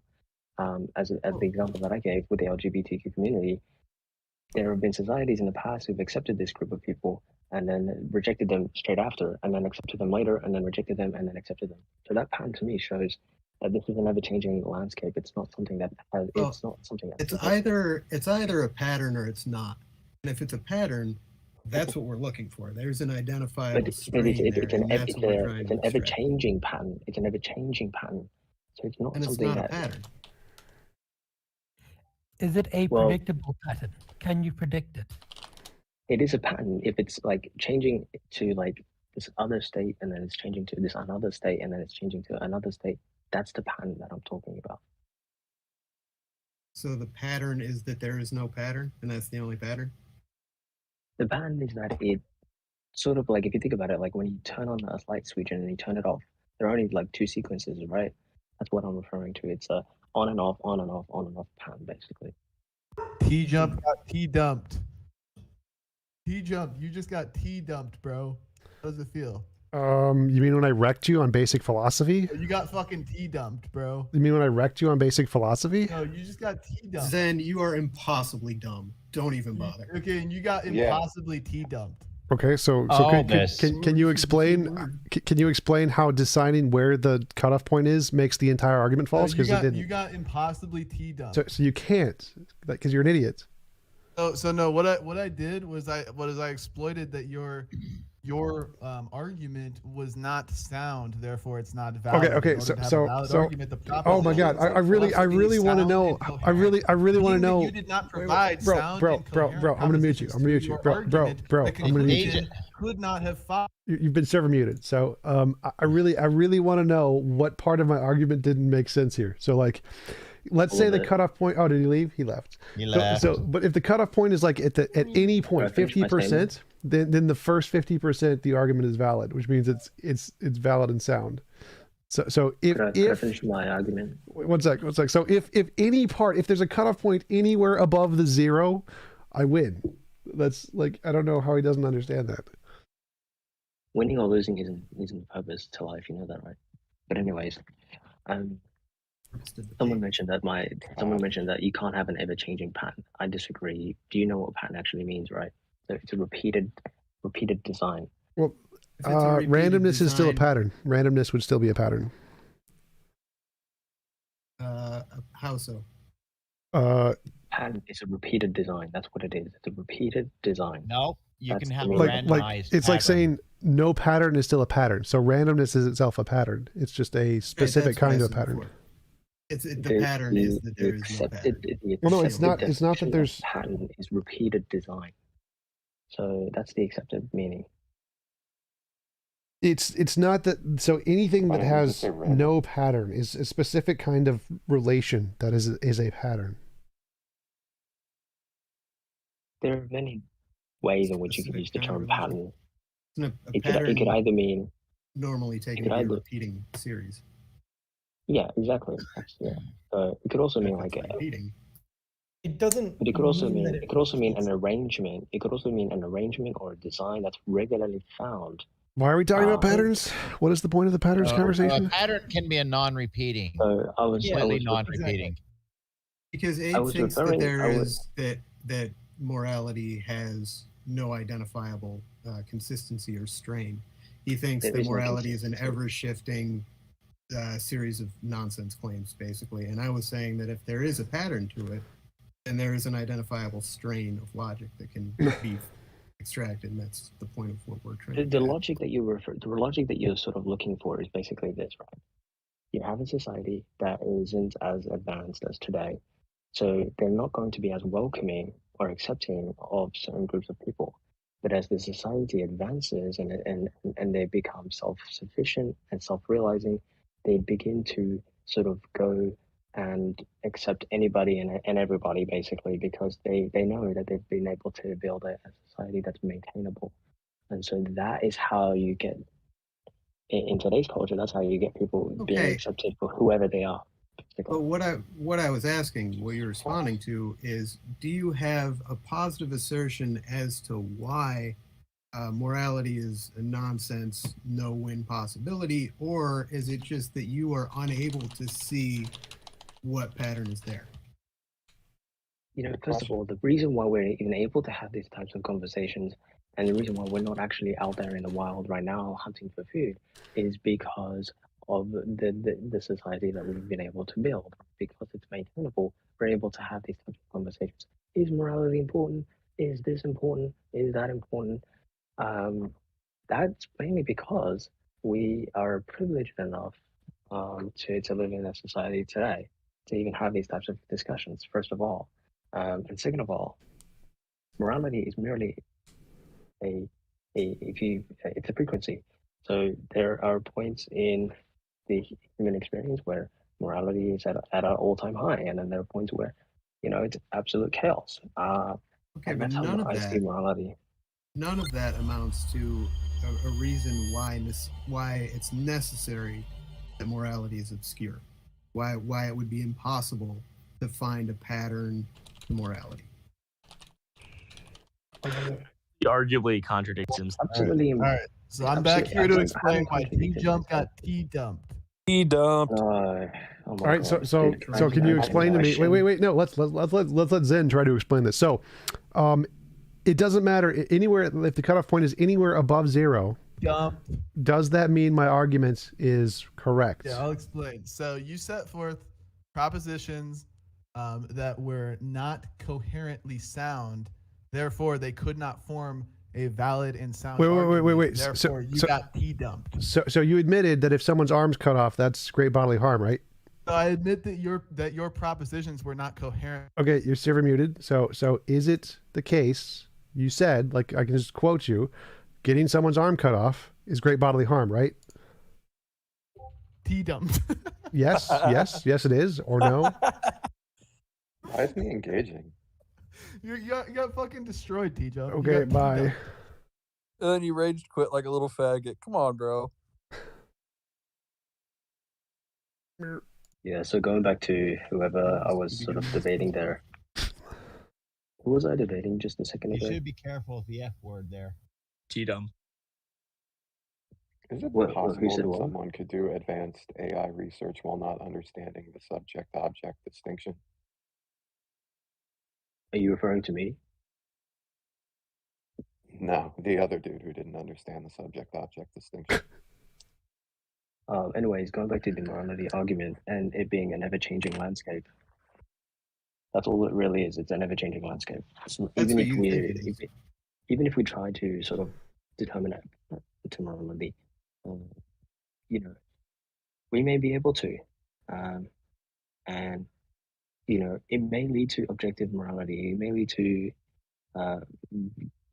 being, you know, validating some of the points that TJump argues about. But you know, if society were collapsed today, you wouldn't give a damn. You wouldn't give 2 cents to morality. Trust me. That does not amount to a reason why morality is impossible. Even if nobody gave a shit about morality that in that way or for that amount of time, it doesn't mean that the operative concept or pattern or whatever physical thing that's happening in the world that we're trying to identify as objective morality wouldn't actually be there. It just means we wouldn't be looking at it or thinking about it. Facts. Look, all I'm saying is if the collective, if all of us were to get into one room, under one roof, and we all spent, you know, if we spent 24 hours just thinking about God, I think we would be able to come up with, you know, reasonable conclusions to whether or not God exists or not. So you need you need a supercomputer or some quantum computer to come up with that, come up with a sensible conclusion as to whether or not morality is objective or subjective. I wouldn't say it comes down to us humans being able to define what morality is, because. But it would come down to us humans defining what a God is and what it wants. No, we don't get to define what God is either. You know, morality, God, these concepts are, you know, beyond our capabilities. So I wouldn't like. Right, but the only part that we have to work with are the parts that are within our capabilities. Like whether or not there's a God or anything like that. Because we all admit that, we all accept and admit that because we all admit and accept that we're limited beings, we also come up with limited capabilities and limited thinking. And so if one of us comes up with an idea that sounds right to us, but in reality it may not be exactly that.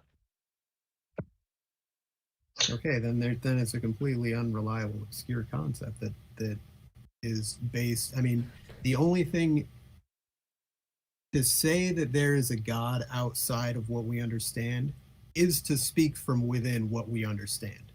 There's no way to get outside of what you understand to point to shit out there. Yeah, you do, because our understanding. Yeah, because we might think that. How are you going to get out of your own mind? We might perceive that, you know, God exists, right? But reality might be entirely different. There might be this other concept that we haven't even considered. That might be maybe, and all of that is your conjecture within your own mind. No, because we can't rely on our own perceptions to come to sensible conclusions. We can only rely on our. We have nothing else. We can only rely on our perceptions. We can only rely on our perceptions when we're dealing with things within our surrounding. But when we go beyond our surroundings, I think that's when things start to become complicated. You can't escape subjectivity. You are stuck in your own experience. There's no way for you to get outside of your own experience. Exactly. You mean he doesn't understand you the would agree subject-object that distinction? We're not talking about the distinction between objectivity and subjectivity. What we're talking about here is, you know, No, we're not. We're talking about us utilizing our limited thinking and gnosis to come to, these conclusions that seem profound, but when in reality they may not be because of the fact that we're limited. All of that still happens within your subjectivity. No, you're bringing in subjectivity into this. All I'm saying is because we're limited, the conclusions that we come to may seem profound to us, but in reality, God could be looking down at us and laughing at us. It could be. Anything could be outside of what we understand. That's not a reason to take it seriously. No, that's not true. That's not true. That's not true. Not anything. All I said was things that are beyond our perception. 100 billion light years out, the world could end at a glass sphere, and literally anything could be on the outside of that, and we would never know it. But see, the thing is, the way in which you sort of depict the universe is based on a human mind. Do you understand? Yes, that's exactly what I'm saying to you. The way that you depict God is based on a human mind. The way that you depict anything beyond a human mind is a human mind depicting it. There's no way for you to reference anything outside of a human mind in that way, in the way that you're trying to.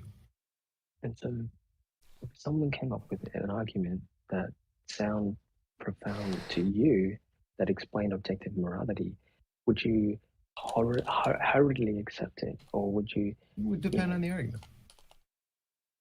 Would you be convinced by it? It depends on what it is. Categorically, there's no way to say yes or no. It depends on the specific argument. Okay, but you have to understand that when we're dealing with these philosophical concepts, 9 times out of 10, we get it wrong because we're using our human mind to try to explain our reality. Right, but unfortunately, that is all we have. That is all we will ever have. We have technology today, do we not? Yes, we have technology, but we have our mind's understanding of what that technology does and what that information means. Okay, that's awesome.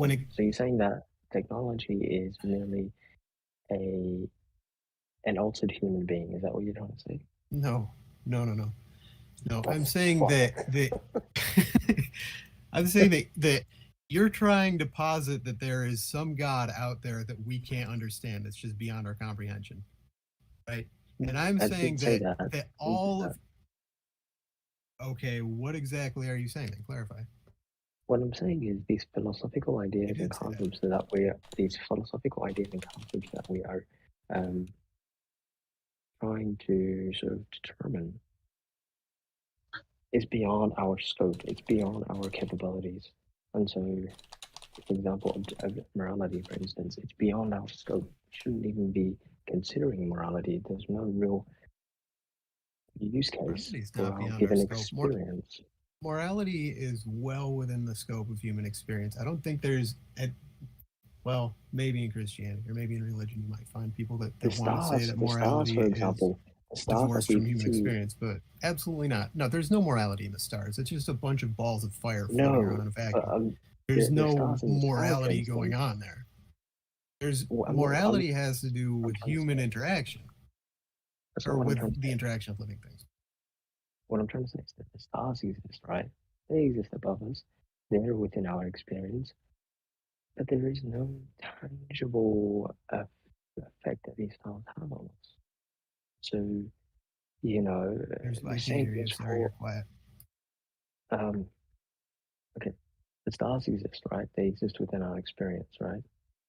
Does that mean that we should, look into them? We should what?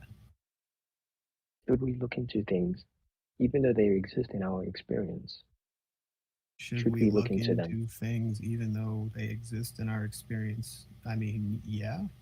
I don't get the point or the central thrust of where I go, because we like to understand things, and understanding helps us survive, and information is good. Okay, so information is good, and because we need to survive, all right. The aspect of surviving, I understand, but to understand the stars and to understand these complex philosophical concepts is beyond our scope. It's beyond our capabilities.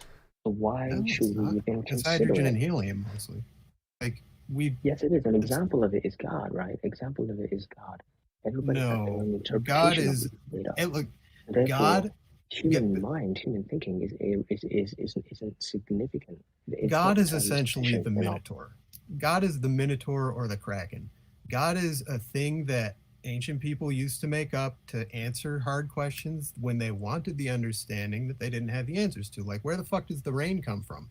Nobody knows. Well, let's make up an answer.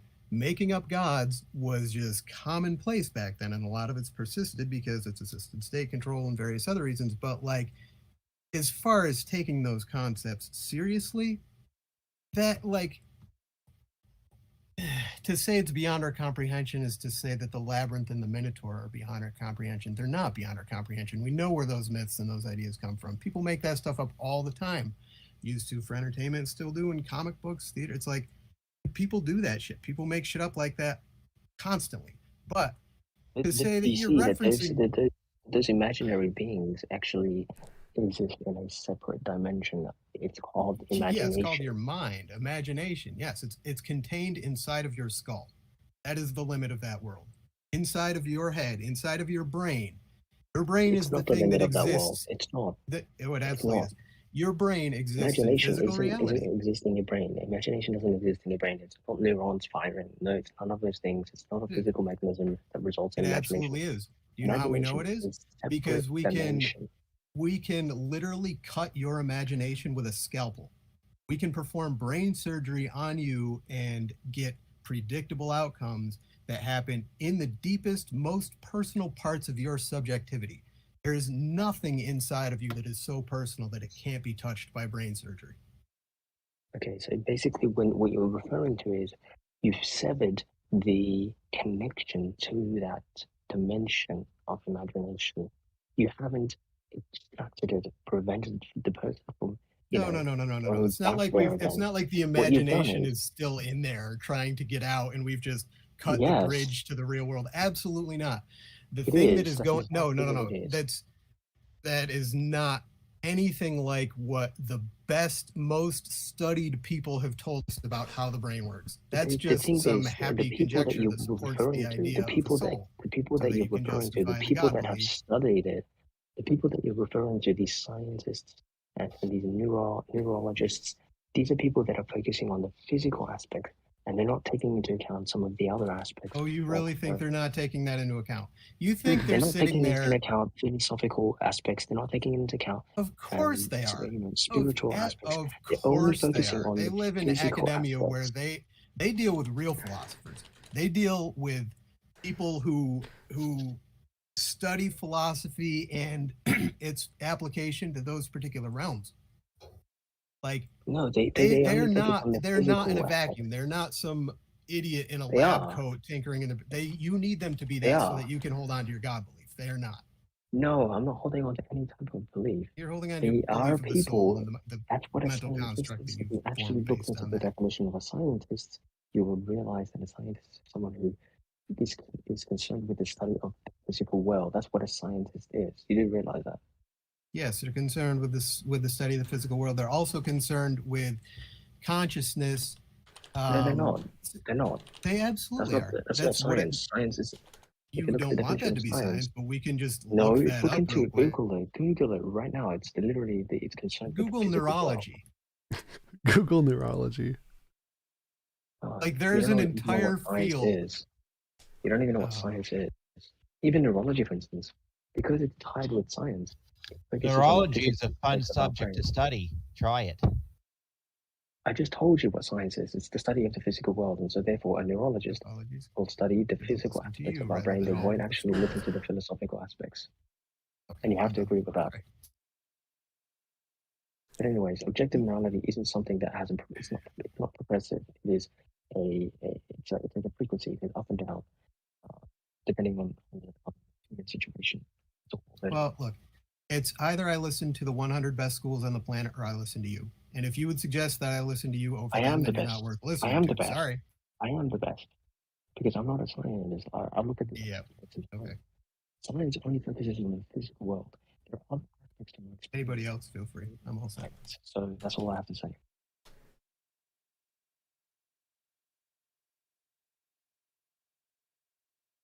There's nothing to argue against, TJump. There's nothing there. Just wind.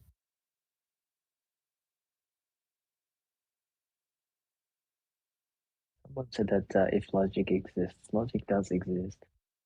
It's just one of the many aspects. I don't think it's the aspect that we should all focus on. We all know what logic means. It is referred to coming up with logic, reasoning. That's right. And it does exist, but it's just an aspect. Logic is concerned with reasoning conducted or assessed according to the strict principles of validity, right? Whether or not something is valid.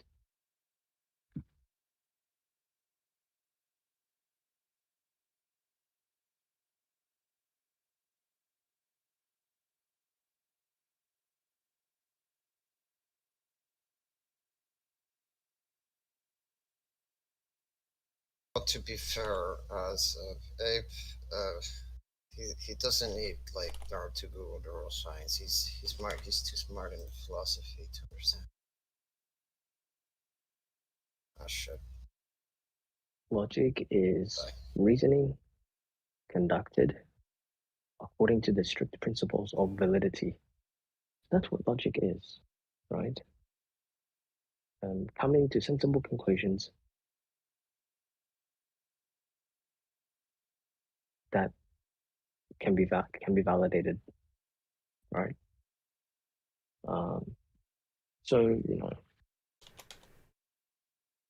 Yeah, did I make the guy leave?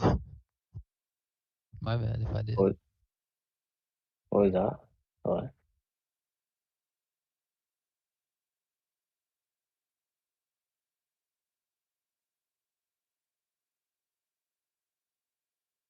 Yeah, I would have to agree that Zen won the debate. I think he was. Hey, what was the claim you were making about God being particles or something? What was that? Sorry. Oh, all I said was that morality. Someone said that. Oh, should we look into morality? Should we observe and come to sensible conclusions regarding morality? And I said that no, we shouldn't because it's beyond our scope. We shouldn't look into morality because it's beyond our scope.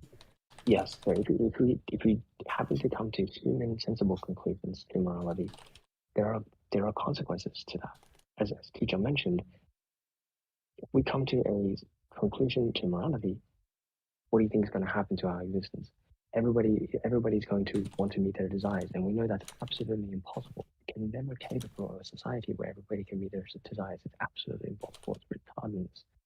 And so you have to really think about the impact that this kind of thinking has on our society. Wait, why is morality everybody meeting their desires? That's what objective morality is according to TJump. Oh, I thought you were like talking about there can be no objective morality. So I think that TJump is saying something like the objective standard is that the best of all possible worlds is just something like if nature was ordered in the perfect way to account for non-imposition or something. But then he has like this subjective standard of like, you know, I'm not moral because I eat cheeseburgers, but it's because I'm not in the best ordered world. I'm disordered or something. It's almost like a theist like kind of thing. Yeah, I get that. I totally get that, and I understand that. That isn't really, you know, a profound statement. That's just what we experience every day. We understand that we live in an immoral world. There are immoralities around us that surrounds us. People understand that. It's not something profound. You know, that's just, you know, we all observe that. We all understand that.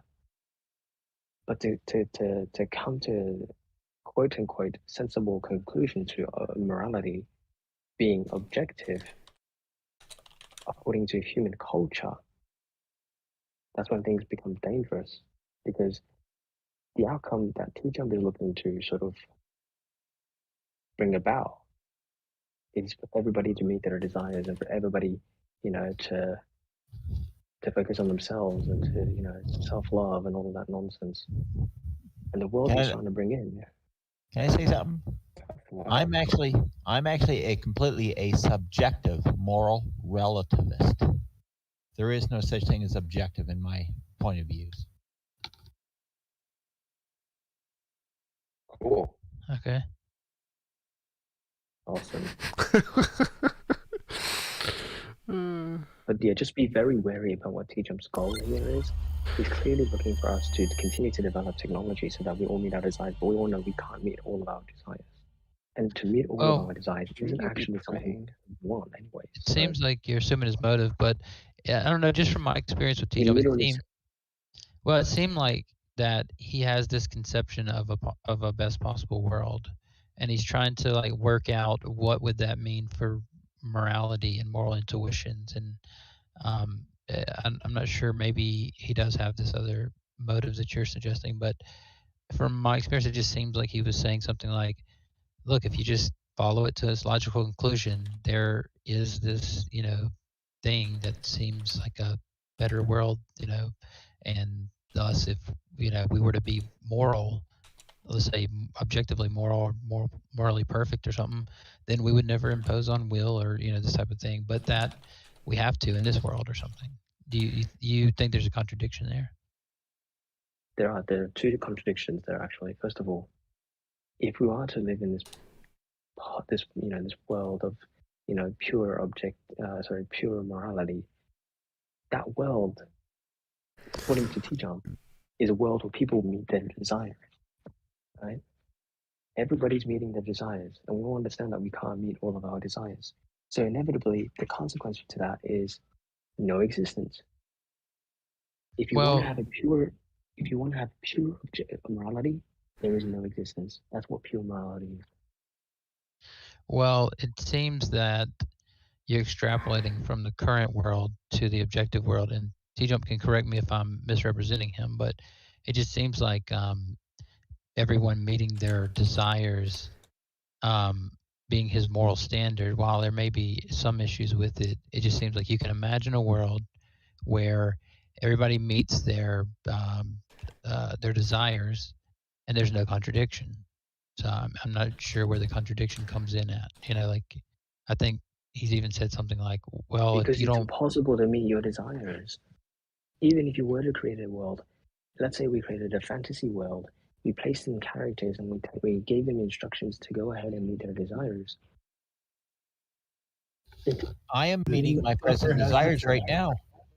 Right. Yeah, So Zen wanted to say something. Wait, one sec. I unbanned Zen for like 5 minutes because he paid me $2. So let's see if he can make a coherent argument this time. Oh, thank you for unbanning me, TJump. So, if there's a cutoff point, is everything before the cutoff point still a valid and sound argument? No, because I object to your definition of the word. When you say Great bodily harm? Enacting bodily harm, so that temporarily invalidates the soundness of the proposition. Temporarily means time-based, so that doesn't work. So you said in the debate. Because I'm saying it's a provisional claim. Temporal is the wrong word there, but you said in the debate. You can establish the soundness of the propositions. Right. So that's why I asked. Is not valid. That's why I asked in the debate, if you cut off someone's arm, is that great bodily harm? You said yes. Are you taking that back? Yeah.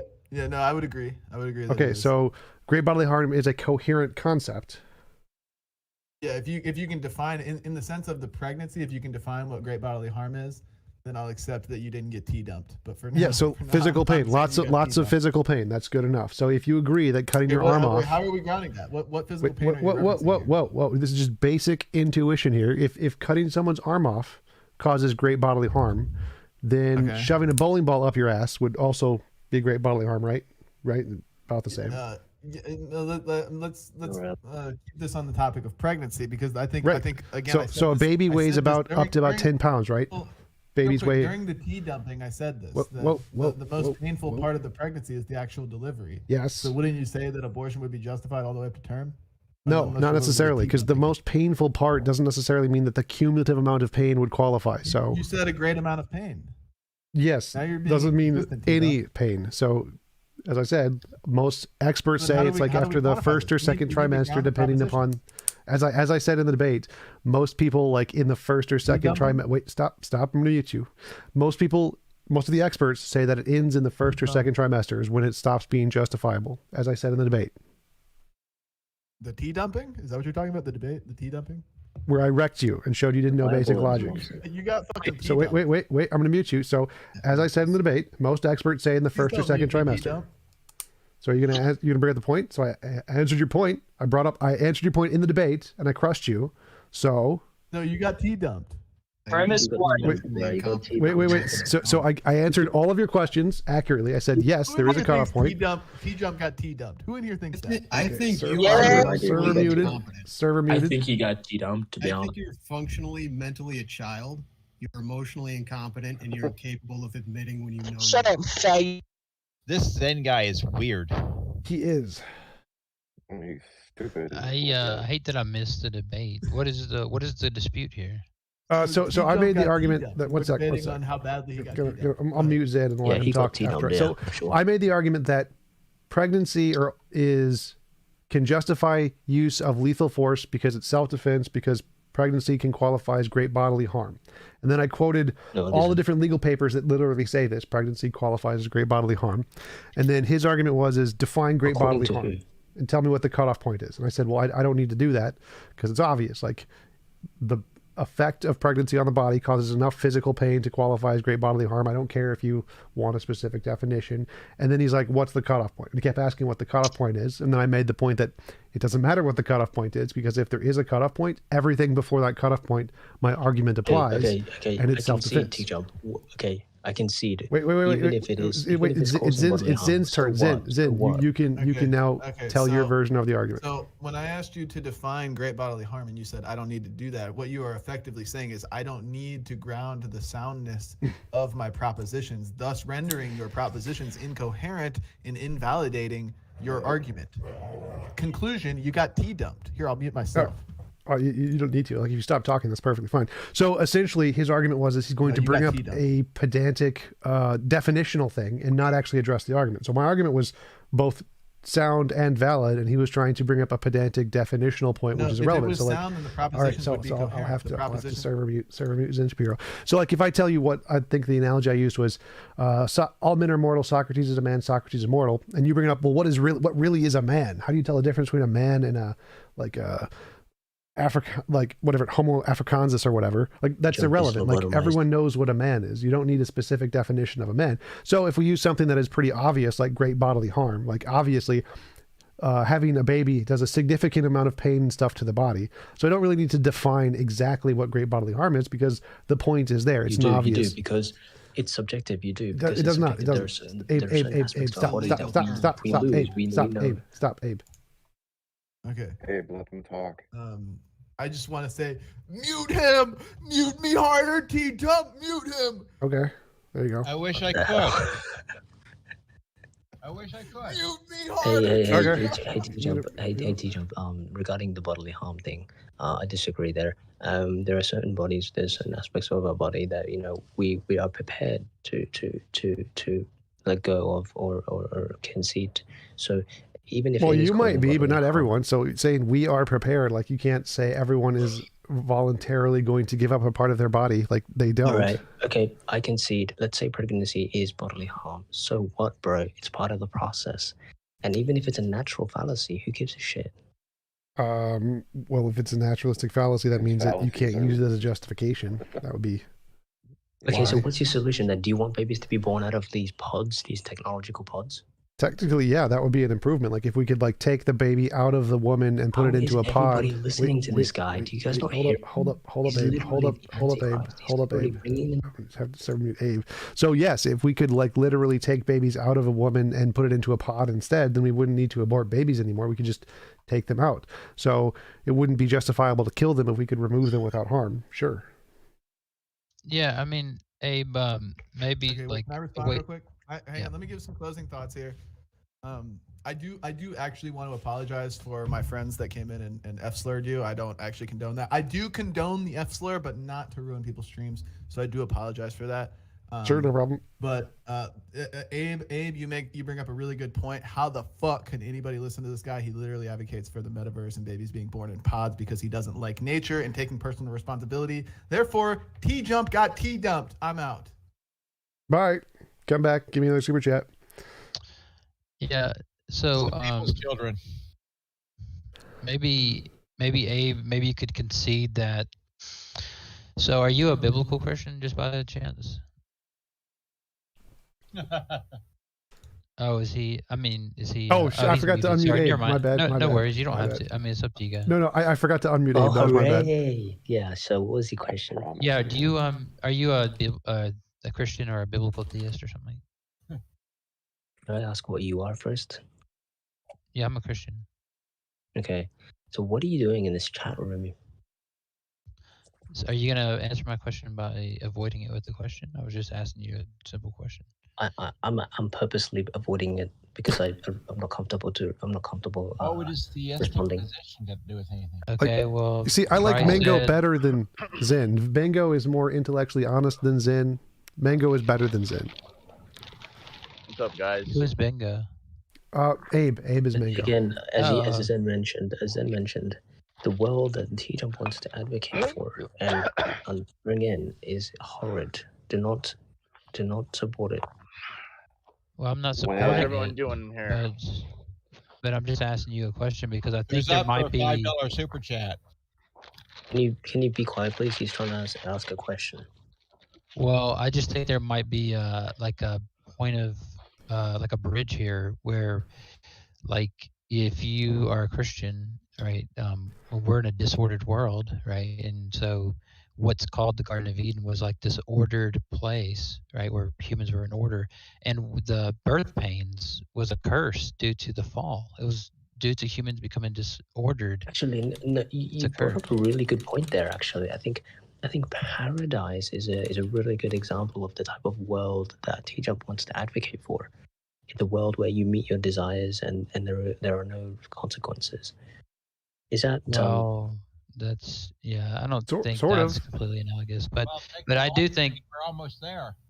I do think that T-Jump's morality world is very similar to the biblical conception of order and disorder, because again, the birth pains is a curse on the woman for falling from order and becoming disordered. So I think you could even agree with that. But do you understand the fundamental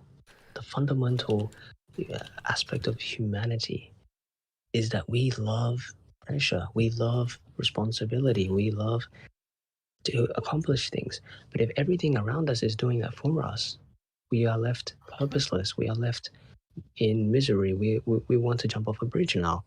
So, at what point are we going to say no to technology and, just live a normal life?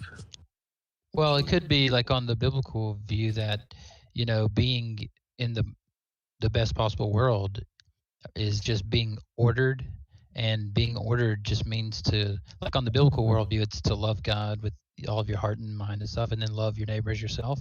And so maybe he's just saying that, like, there's a possible world like that where people live out their desires, but their desires are in accordance with some sort of order or something. Like maybe some people don't desire to murder everybody or something in that world or something. You know what I mean? Like maybe we're in some disordered state where. And it's not moral because there are psychopaths who are literally wanting to kill people. So well, in in this moral world, society, according to TJump, he will need to somehow, build a society where killing is fine as long as people revive instantaneously, for instance. If people are consent to that, if they consent to playing a video game where they can die and revive, then it's fine. But if they don't consent to it, you couldn't kill them.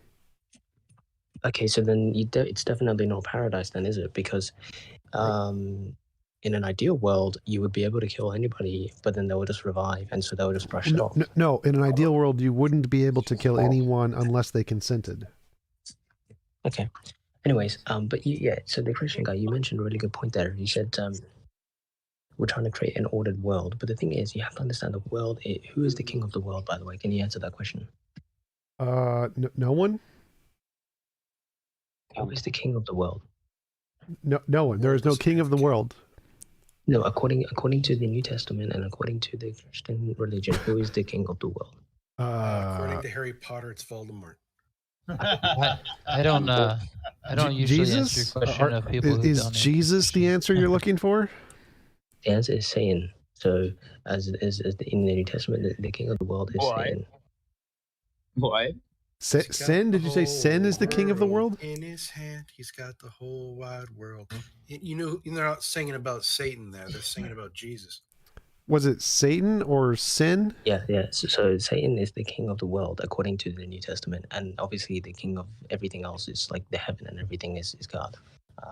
Okay, this is kind of where I'm going to have to step in here and Oh educate. no, go away. I was just about to make him do what I say. I have to. This is kind of where I have to step in. Oh, actually. I have to. I can't stop.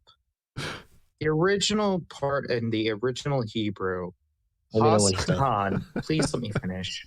Hasatan meant the adversary. There was no personification of a Satan until after the Bible. Yeah, it was actually just a mistranslation. Literally no personification. It was a job title in the original Hebrew. I think it was a mistranslation of Sauron. I think it was meant to be Sauron, and they just wrote it wrong. Oh, stop.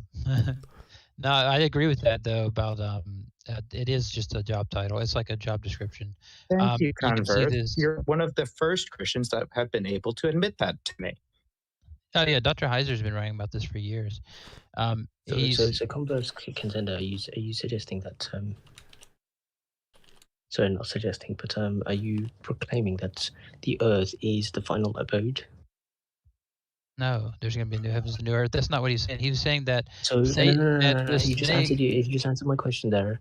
If it's not the final abode, then why should we aim for a technologically advanced society where they do everything for us and we all meet our desires? Isn't that sort of like a sort of trying to interpret paradise on Earth? Isn't that what we're trying to do?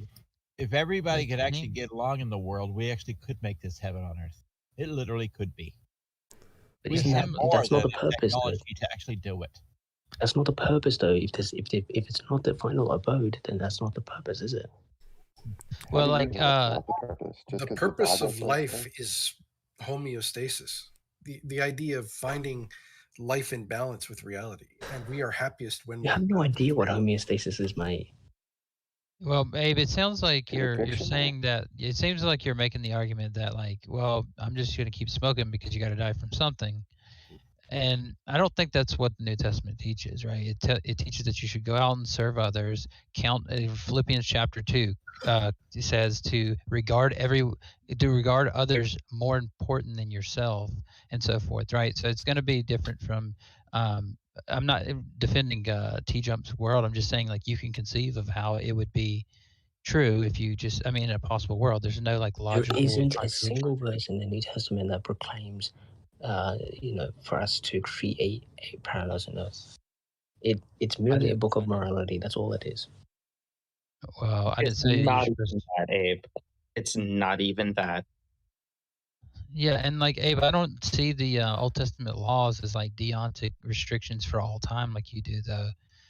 Like, because there are just too many examples where God Himself changes the laws because they're for disordered creatures. Well, Abe, don't you think the Old Testament was written by the devil? Yeah, definitely 100%. Oh, really? Do you even know what the word devil means? Dude, you've told it 1,000 times. Just cut it out. Wait, what's the original meaning of the word devil? Dude, you've said this like 1,000 times, bro. Get help, please. Satan isn't up. the same as devil. Satan is different than devil. Oh my god, he's literally said the same thing like 1,000 times. We get it. Okay, so then you can answer my question. What's your goddamn mother question? I said, do you know what the original word for devil is? Just say no. It's totally fine to say no. It's no one's gonna. If judge I say you. no, he's gonna start to just say something. Well, he's gonna do that anyway. He's gonna do that no matter what you say. It's gonna take longer if you say yes and get it wrong. So just say no. Yes, I know all of the definitions. Okay, you don't have to go ahead and explain it. Then tell me what the definition is. See, it's just gonna take longer. Like he's gonna say it anyway. So just say no. Try no. Is everybody in this audience like an instance of serious? Maybe you'll get lucky and you'll actually give the correct definition. Okay, go ahead, mate. Go ahead. Do your thing. No, I want to know if you know. I don't want to know about this crap, bro. Just do your thing. But it's important. If you believe that something is written by the devil and you don't know what the original meaning of the word devil is, it's kind of all I need to know is he wrote the Old Testament. That's all I need to know. Wait, do you accept the New Testament? Yes, that's obviously like, you know, if you think about it, it's like. Wait. Then what does it mean? Then what does the New Testament mean when it says that all Scripture is God breathed? Theanustos. What was that? Sorry, could you repeat that? Yeah, you said the devil wrote the Old Testament. What does it mean when the New Testament writer said all Scripture is God breathed? Theanustos is the word. That's a contradictory statement. I don't well, it agree is with contradictory on your view because you think the devil wrote. No, because if you look at one of the main tenets of the New Testament is that woe to the Pharisees, woe to those who follow text. So I don't know what you're talking about. Well, they thought, yeah. Well, that's because they misused the text, right? They try to use them as. So are you not misusing it right now? How? By saying that the Old Testament is of God when it's not. No, I just quoted a scripture to you. You can accept it or reject it. No, you quoted garbage. That's what you quoted. One of the main tenets. You think the New Testament is garbage? Okay, it's fine. No, what I'm trying to say is because it's gone through evolution, it's bound to have statements and verses in there that are man-made and not God-made. Okay, so all I'm going to say is that the Old Testament laws, just as it says, is Christ says in Matthew 19, they were given to you for the divorce law because of the hardness of your heart. He's saying you guys are barbaric. Stop. You sound ridiculous. I just quoted another verse. You're saying in the Christ source, is ridiculous. You're lost in the source. You're contradicting what God said. He said, "Don't get lost in the source. Don't get lost in the text." What verse is that? I like how Don't you get lost in the text. What verse is that? I like it. Literally said, "Woe to the Pharisees and woe to those who follow text." My original question. I don't think you like the New Testament. I'm sorry. Yeah, but I don't think I don't think Abe even knows what the original definition is. Hey, the definition that you're referring to is question one for you. Do you know the original definition in Greek? What devil means, essentially? Oh yeah, because say Greek no, is like Abe, please, Abe, everything. Please try this. Please try to say no. Just see what happens. I want to experiment. All right, Do an no, experiment. I don't. Go ahead. It means slander. There was no divine claim behind it. Thank you, Siri. I appreciated that. You want a cookie now? Yes, I do want a cookie, please. I would appreciate that. Raisin oatmeal would be my favorite.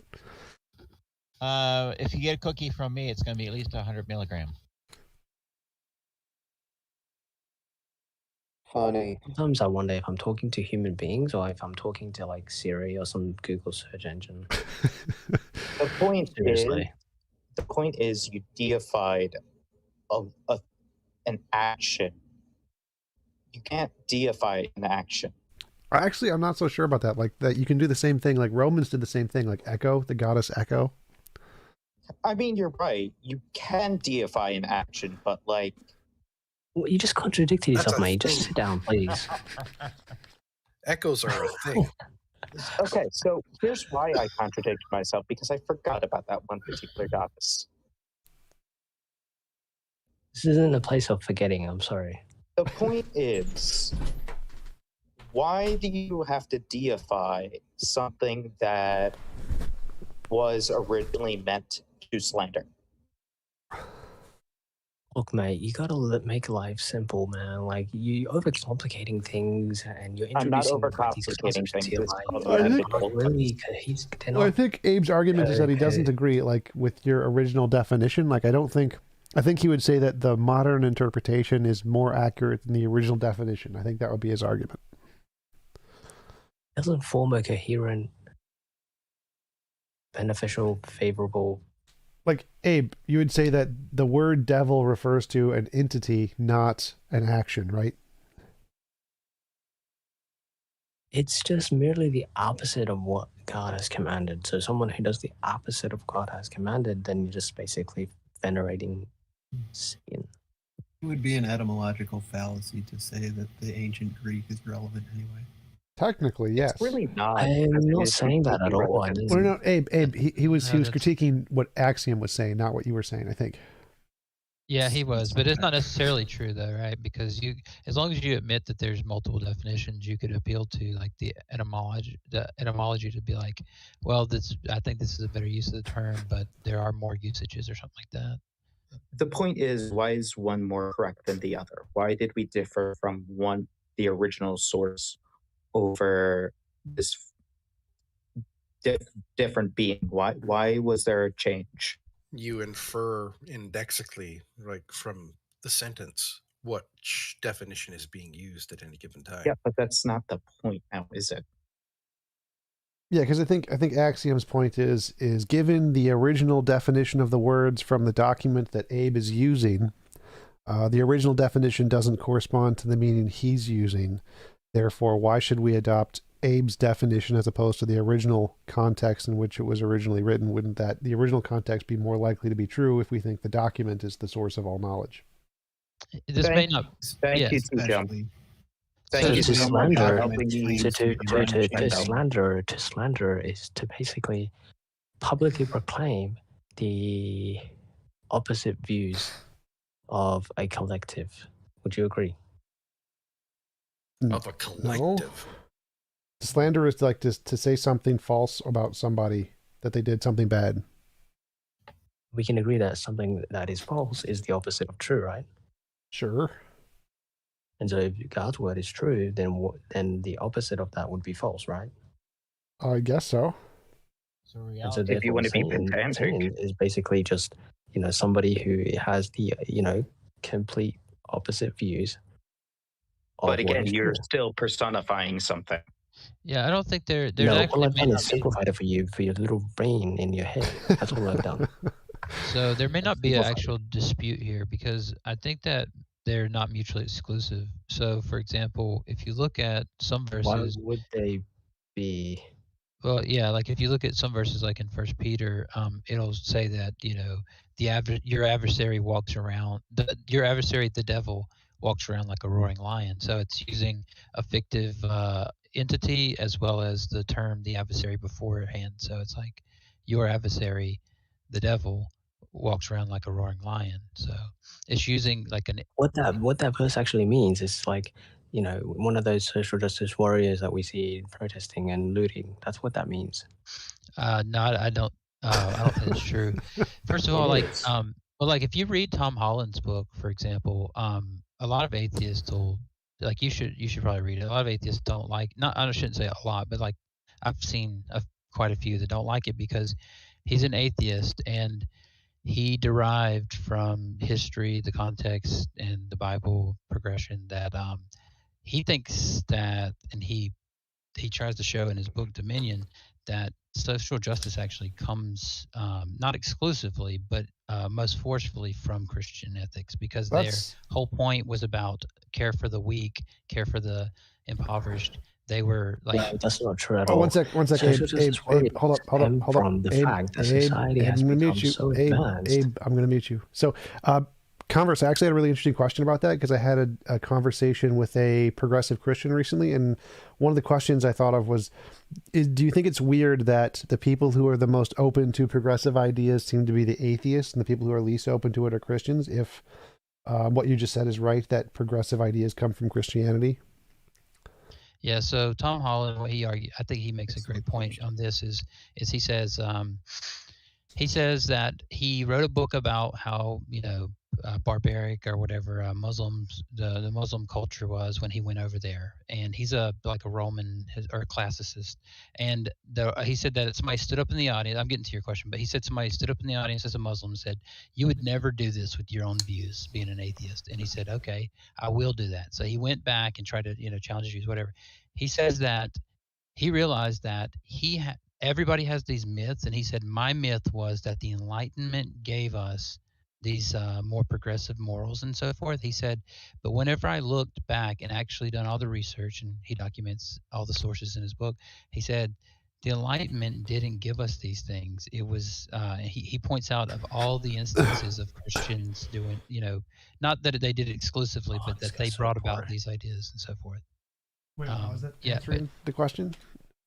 Well, because he said that he thought that atheists were being, like, it's because of the Enlightenment getting away from religion that we were taking these progressive. If you just mean like today as a phenomenon, it just seems that like it's intuitive from what he calls the Christian culture that we're raised in, and that Christians, the reason why a lot of them take the more conservative right-wing view is because they've been kind of conditioned by the traditions of the Western Christian tradition. Isn't everybody conditioned? That's a stupid argument. Well, it seems like the not that they're conditioned by the Western tradition, but that literally a lot of things in the Bible say bad things about the LGBT community, and so it seems that people who adhere to that ideology are more likely to not be accepting than people who don't adhere to that ideology.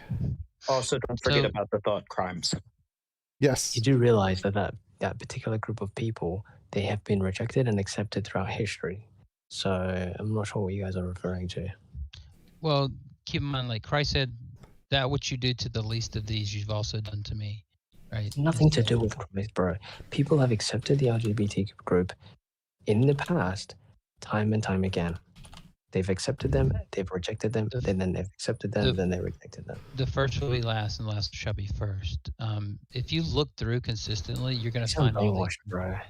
I'm brainwashed. You haven't quoted scripture. You just keep saying what you feel is true. Why are you quoting scripture when literally God said, stop quoting the scripture? It just sounds like you're saying, I feel this. I feel this is true. He literally said, woe to the Pharisees. The irony of God said stop quoting scripture, so stop quoting scripture. Like, yeah, it's really ironic. But not only that, think about what he just said.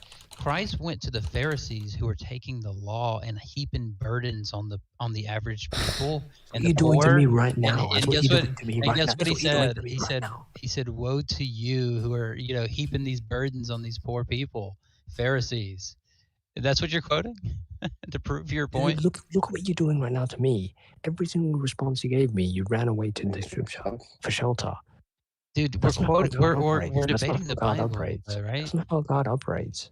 God isn't the Bible, you idiot. Okay, well, you never said whether you were a Christian or not. You just said that you accept the New Testament as being God, these religious fanatics. The Bible is not God. You do realize that. Okay, so you just don't accept the New Testament as your standard. Are you okay, bro? Are you okay? God is not the Bible. He's not a book, bro. Okay, did I say God was a book? That sounds like a straw man. Keep running to it for shelter. Because you said that you accepted it as a standard. You keep running to it for shelter. I think you should run to an article about projection for shelter. Yeah, for sure. Sure. For shelter, what? I mean, like every interaction I've had with Converse, Converse didn't quote biblical scripture to me. Right, Converse? That wouldn't make sense. What I'm doing is an internal worldview critique. So if you say that the New Testament is your standard, I use it against you. If you say you don't accept it, then I just go, what about on your secular worldview, blah, blah, blah. So yeah, Axiom's exactly why right. Why would you assume that I would have a secular worldview, or I would have this worldview, or I would have that worldview? I just asked you, do you believe that you said you rejected that God is a book? Do you believe that God is a book? No, that's a straw man. You said you accept the New Do you Testament. believe that God is a book? Well, the Bible's not a book, first of all. It's a library. The Bible's not a book. What? No, it's a library. It's a library. Okay. Let's say this. It's a bunch of collection of 66 or the more Bible, books. not a book. It's a collection of literature. It's got poems. Okay, let's say Jesus left no scripture at all. How would you conduct your life today? Humanism. What was the question? How would you go about living your life if the scriptures never existed? Humanism. Just as our ancient ancestors did. They figured out how the family worked. They figured out how the tribe worked. And that ethos of reciprocity is so ingrained in us that we actually feel pain seeing other people in pain. We have circuitry in our brains that make us feel this. So how is it possible that you don't know where morals come from? They've been around a lot longer than your God. Owned. I don't agree with him entirely, but you have to understand. Wait, he was talking to you, I thought. You're the one that asked the question. God is not a scripture. I was talking God is not a scripture, He was bro. talking to you, Abe. Were you talking to me? It's way to self-own. Aren't you the one who asked the question that he answered? No, that was the other guy, the Christian guy. What? I'm the one who asked. Do you believe? I'm the one who asked, where do you get your morals from if the Bible didn't exist? Oh, okay. So where do I get my morals from? I didn't ask you that. You asked that out of the room, and the guy answered you, and you said I got owned. No, I didn't say that. I said, You're not tracking. No, I am tracking. I'm listening attentively. I don't know why you. I was being calm and like relaxed with it. I don't know why you had to turn it into this type of debate. What was that? Sorry. I said I was being relaxed and like just asking you general questions. I don't know why you had to turn it into some type of adversarial thing. Yeah. So basically, you keep referencing to the New Testament. So just say you don't accept it as a standard, and I won't. I don't accept it as a standard. What? What does that mean? Well, like, do you think that you just intuit all your morals, or do you think that there might be some of your morals that you How are you look saying toward that I Scripture don't accept it as a standard? What do you mean? Do you think that I don't accept it as the norm or as a model in comparative evaluations? Do you look at Christ as the standard for human morality? Fine standard, first of all. Are you referring to the principles of conduct? I'm referring to when you say you should have done something, you're pointing toward a standard by which you should have done. You're saying, you can improve, you doing this action is an improvement, is saying an improvement toward some standard. So I'm asking you, what is that standard if not Christ for you? You first must define what standard is. Are you referring to standard If as... I ask TJump, what's your standard? He's going to say the best possible world is my standard. And then I say, well, in this world, what blah blah blah. He's going to say, well, in this world's not the best possible world, so I'm going to choose option B or whatever. See, he can answer like straight off. My standard is the best possible world. Since we don't have that, it's just like limit imposition on will as much as possible or something like. Okay.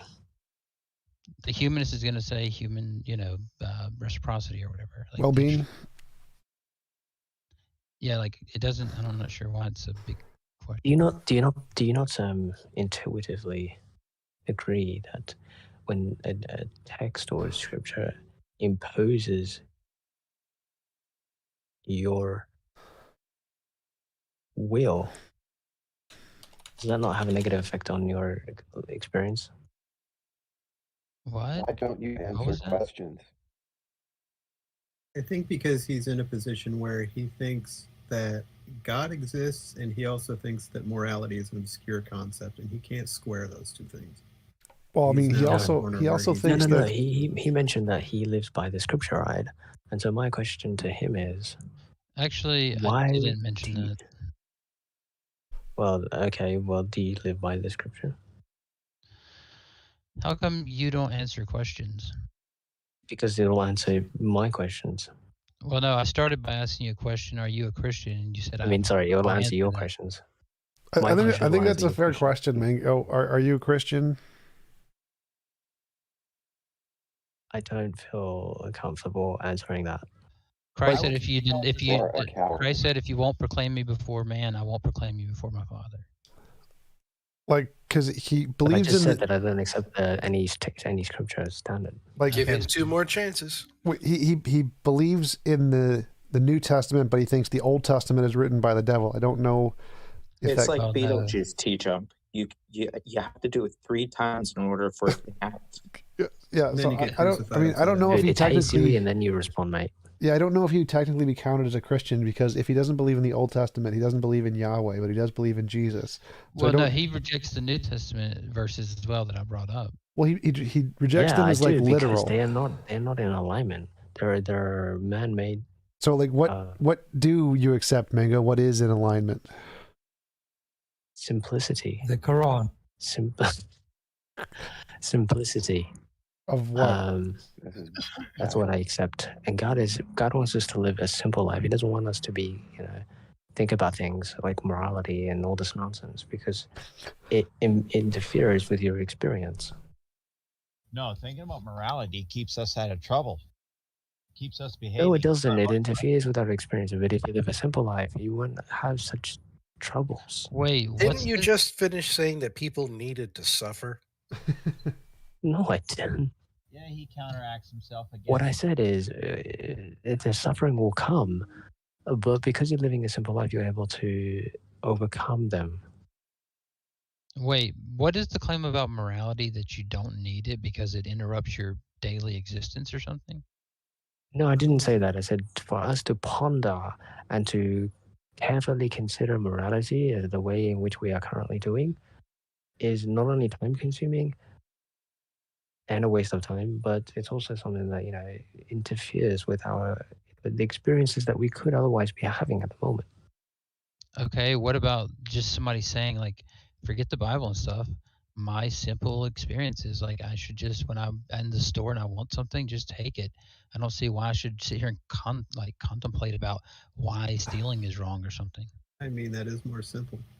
That's not simple at all. You're overthinking it. So you haven't given me anything there. All you've done is... Just give me the defeater. No, you haven't given me the defeater. What you've done is... I said give me a defeater for the position I just laid out. The thing is, you said, I'm going into a store and I'm going to steal. Well, no, there's just something That's in not there living that a I want. simple life. That's I'll not just take simple it life. with me. That's not simple living. Simple very living. simple.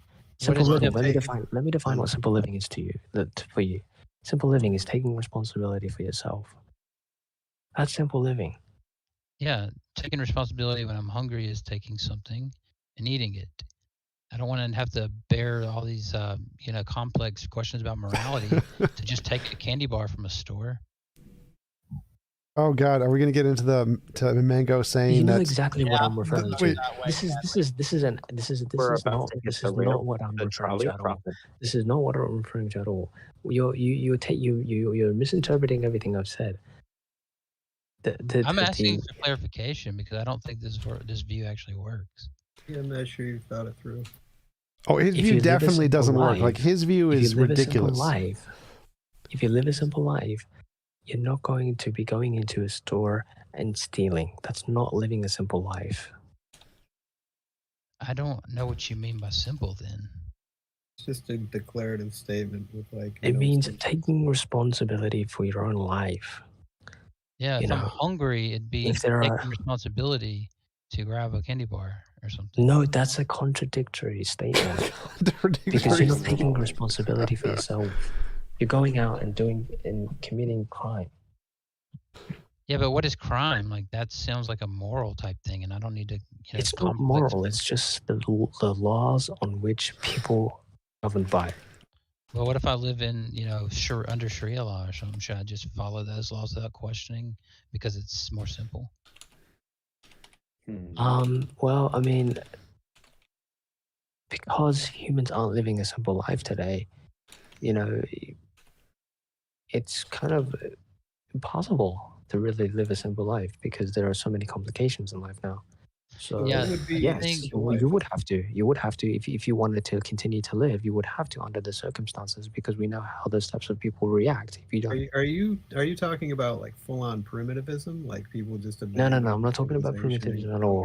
All I'm saying is living a simple life, and there are certain trends in modern society that we see today. Things like living, eating a healthier diet. Things like. Not having so many furniture, not having so many possessions and so many belongings, and living a simple existence. Minimalism and all of those things. Those trends exist because people are finally starting to realize that living a simpler life is more fulfilling than having all these possessions and sitting on a big couch like TJump. So but being alive in the first place is also good, and technology makes that happen for a lot of people. Technology sucks the soul out of you, man. That's what it does. It takes the life out of you. So just realize that I believe it was TJump that was debating Hake or somebody, or it might have been the other guy that was debating Hake. I think it was TJump that actually asked him mid-debate. Get to your point. He's like, he actually asked him mid-debate, if Jesus told you this was wrong, would you accept it or no? Yep. And he said, it wouldn't matter. Why? Because he is stuck on his Western tradition. That's why. It's not about a standard outside of his own wants and views. He wants to stick to what he feels comfortable with, which has always been traditional, what he was raised with kind of thing, even at the point of getting rid of his religion.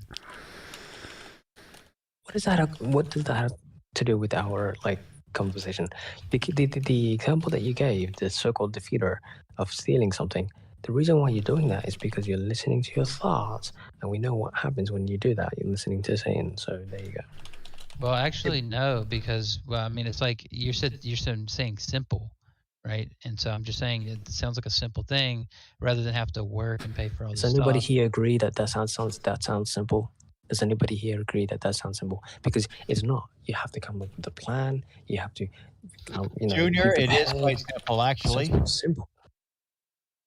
It's not simple if you have to be prepared and you have to make sure that you have the bags to put the food in there and make sure that nobody catches you, and make sure that you can go out and not get arrested. It's more simple than going to work a job and having to count money and put it in my bank account, carry around a debit card, put it in a bag, take it to the cash register, do all that stuff, get emailed receipts and keep up with it, whatever. Being honest is more complicated. No, that's not what I'm. That's not what I'm saying at all. If you're being dishonest, it's simple. What I'm saying at all. That's not what I'm saying at all. It's always a simple route. That's why good people are always the honest ones, the ones that will pay for their products. I'm not talking about honesty here. I'm talking about living a simple life. Yeah, I just don't think that. I don't think that simplicity is, something that I should look toward. I also think that's so vague that it's essentially meaningless. Like, to say a simple life, like if you asked 1,000 people to say what a simple life is, you're probably going to get 1,000 different answers. Well, before Abe had said, the thing is, you coming up with all these different answers, and these people coming up with all these different answers. Hold up. So Abe said before that his view is that society should be like it was 200 years ago or before, or something like that. Okay. Yeah, so that's an example of a simpler time. That's at least a clear description. Yeah, that's it seems like the definition of traditionalist. Yeah, so traditionalist. Stop trying to label everything, bro. You're not a traditionalist. Stop trying to label everything. Well, it's just a one-word description. Wait, are you not trying to label things yourself? No, because this entire debate were you not using the word the devil wrote the Old Testament? That sounds like a label to me. No, he's trying to paint a picture of who I am, and I don't appreciate that. But aren't you doing the same thing by using the same labels? Well, then you should speak up then, mate, because I didn't hear you. You should speak up and say that you don't appreciate that, so I can stop. Well, I'm just saying you're also using labels, so I'm pointing out... If you're not comfortable with me using labels, then you should speak up and say, look, I don't appreciate that you're using labels. Listen, you might be right. The only thing is that I'm trying to find out, is it consistent? There's nothing to find out. It's already here. What is so great about 200 years? Imagine an atheist saying to you going, there's no God. See, it's already here. You see, that's just a claim, right? No, when I say that, what does that do? It means to stop overthinking this. Oh my God. Oh, you didn't like that, did you? This is what happens when you overcomplicate life, is everybody begins to overthink. Stop overthinking it. Yeah, but imagine this atheist an would say telling that, excuse me, this atheist says the phrase, there's no evidence of a God. I'll never say there is no God. I say there is no evidence of a God. Yeah, so I'm just using his logic against him. So just imagine an atheist saying, look, dude, you keep doing all this thing about where I need to find God and do all this stuff. It's just live a simple life. I don't need to worry about God. Wait, what? Live a simple life. That's good. That's what God wants us to do. He doesn't want us to be worrying about him. Why do we worry about an almighty thing? That's weird. Oh, so so you're not against Satan? No, stop. You want us to worry about an almighty, omniscient being? Does that not sound retarded to you?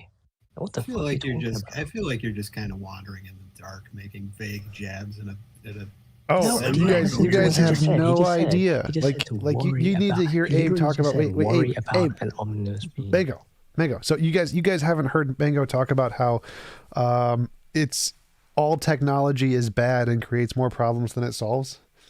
And no, sorry, TJump, please stop. I wanna like ask him this question. You said that you need to worry about an all-powerful being. Are you okay, bro?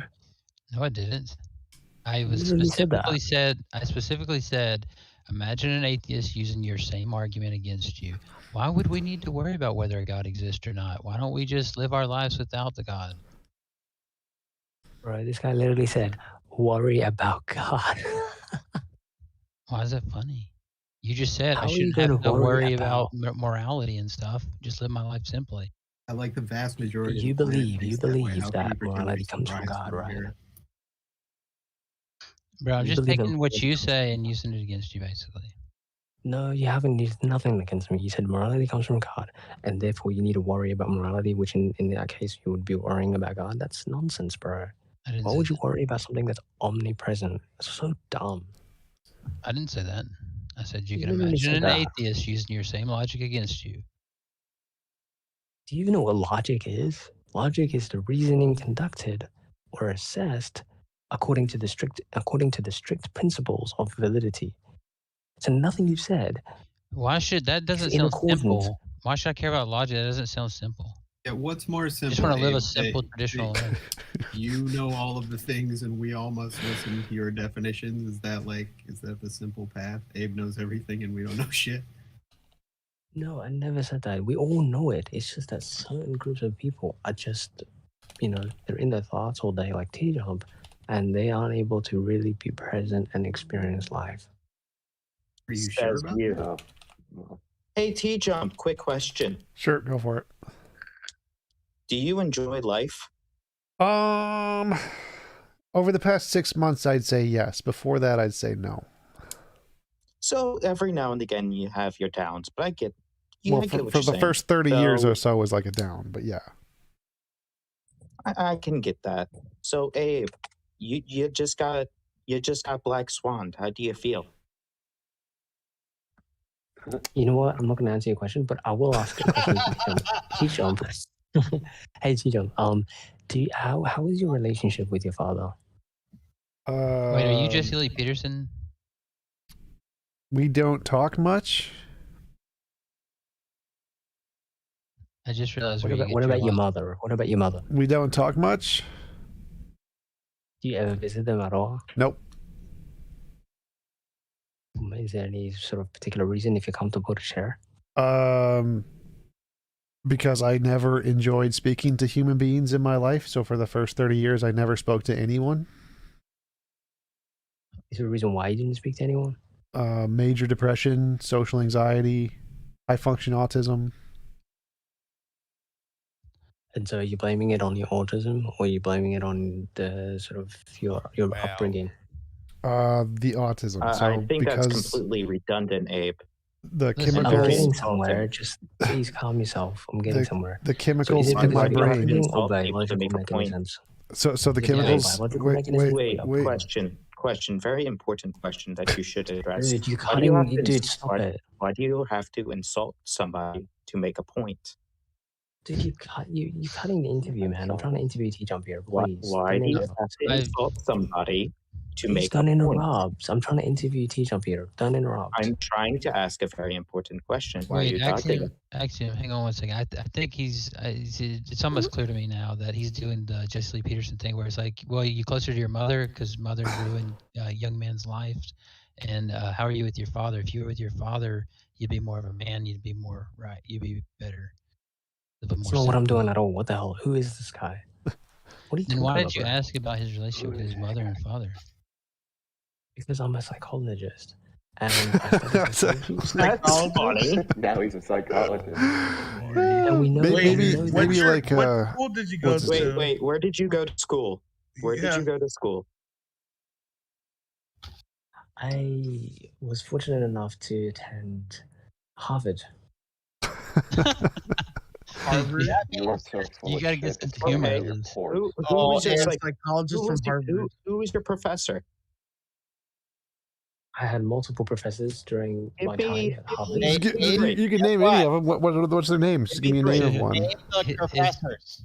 Give me 3 names. That's all I ask. His answer. You remember Ron Burgundy, where he was like, Richards, or Richards? Actually, he would be proudly in possession of papers he'd be able Guys, to we're giving show. him time to Google. We can't give him time to Google. Give me 3 names of your professors that you went to. Come on, I would be happy to. The issue is I suffer from short-term memory.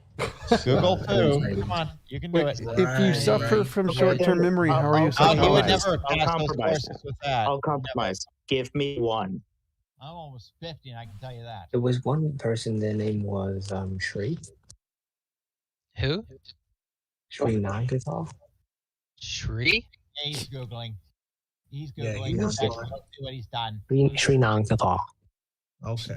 Sri I'm looking Nagathar? through all of the professors of psychology at Harvard. What the hell are you guys doing? Wait. What year did you graduate? Graduate. He didn't say graduate. 2019. Okay, there we go, 2019? How old are you? 20. Oh, Jesus. Graduated Harvard So did you study? at 20 years old, or in 2019. That means he would have graduated when he was 17. Yeah, right. My favorite thing is when you ask somebody what their name is or how old they are, they go, I have a 200 IQ, so I'm not too sure what you're talking about. 200 IQ. Closer to 12. Wow. My professors are average. You guys aren't going to know Sean You guys are Carroll. interrupting this interview that I'm having with TJump. Please stop interrupting this interview that I'm having with TJump. So, My TJump, professor was you mentioned- Einstein. I graduated in TJump, you 1900. mentioned that you're not in a close relationship with your parents. Is that correct? What? Abe. You still dodged my question. So because of that, because of the fact that you aren't doing that, and you're not taking proactive steps to reinvigorate those types of relationships, to me shows that you have this sort of inner conflict. Okay. That I don't like social relationships. Sure, I don't like social Yeah, relationships. but you said that now you have overcome those biological mechanisms that were holding you back. Yes. Why haven't you reinvigorated those relationships? Because I still in don't your like life social relationships. that society deems important. Because I don't like social relationships. Wait, Abe, I can Maybe partially. TJump just doesn't want to talk to his parents. I mean, Can he Abe, just wait? Can he just get to the point? I mean, what's your point, bro? I already did. I said that because of the fact that he's according to TJumps, he has overcome these biological mechanisms that were originally holding him back from having social relationships. He's proclaimed, he's mentioned that he's been able to overcome those. So I'm asking him, why hasn't he reinvigorated those relationships that society deems important? And he says he doesn't like because he social doesn't want relationships. to, and So you his haven't really overcome You're the any of those. psychologist. So you haven't overcome any of those biological obstacles, then, have you? Those aren't the same thing. TJump, don't answer that. I got this real quick. Hey, You Abe. contradicted yourself. You said Hey, that you've Abe. overcome them, but you haven't really. Hey, Abe. Oh. Maybe TJump is his own individual and can make cognitive decisions for himself. Whether he's a determinist or not, it doesn't matter. Maybe he doesn't want to. Maybe he's perfectly happy just how he is right this second.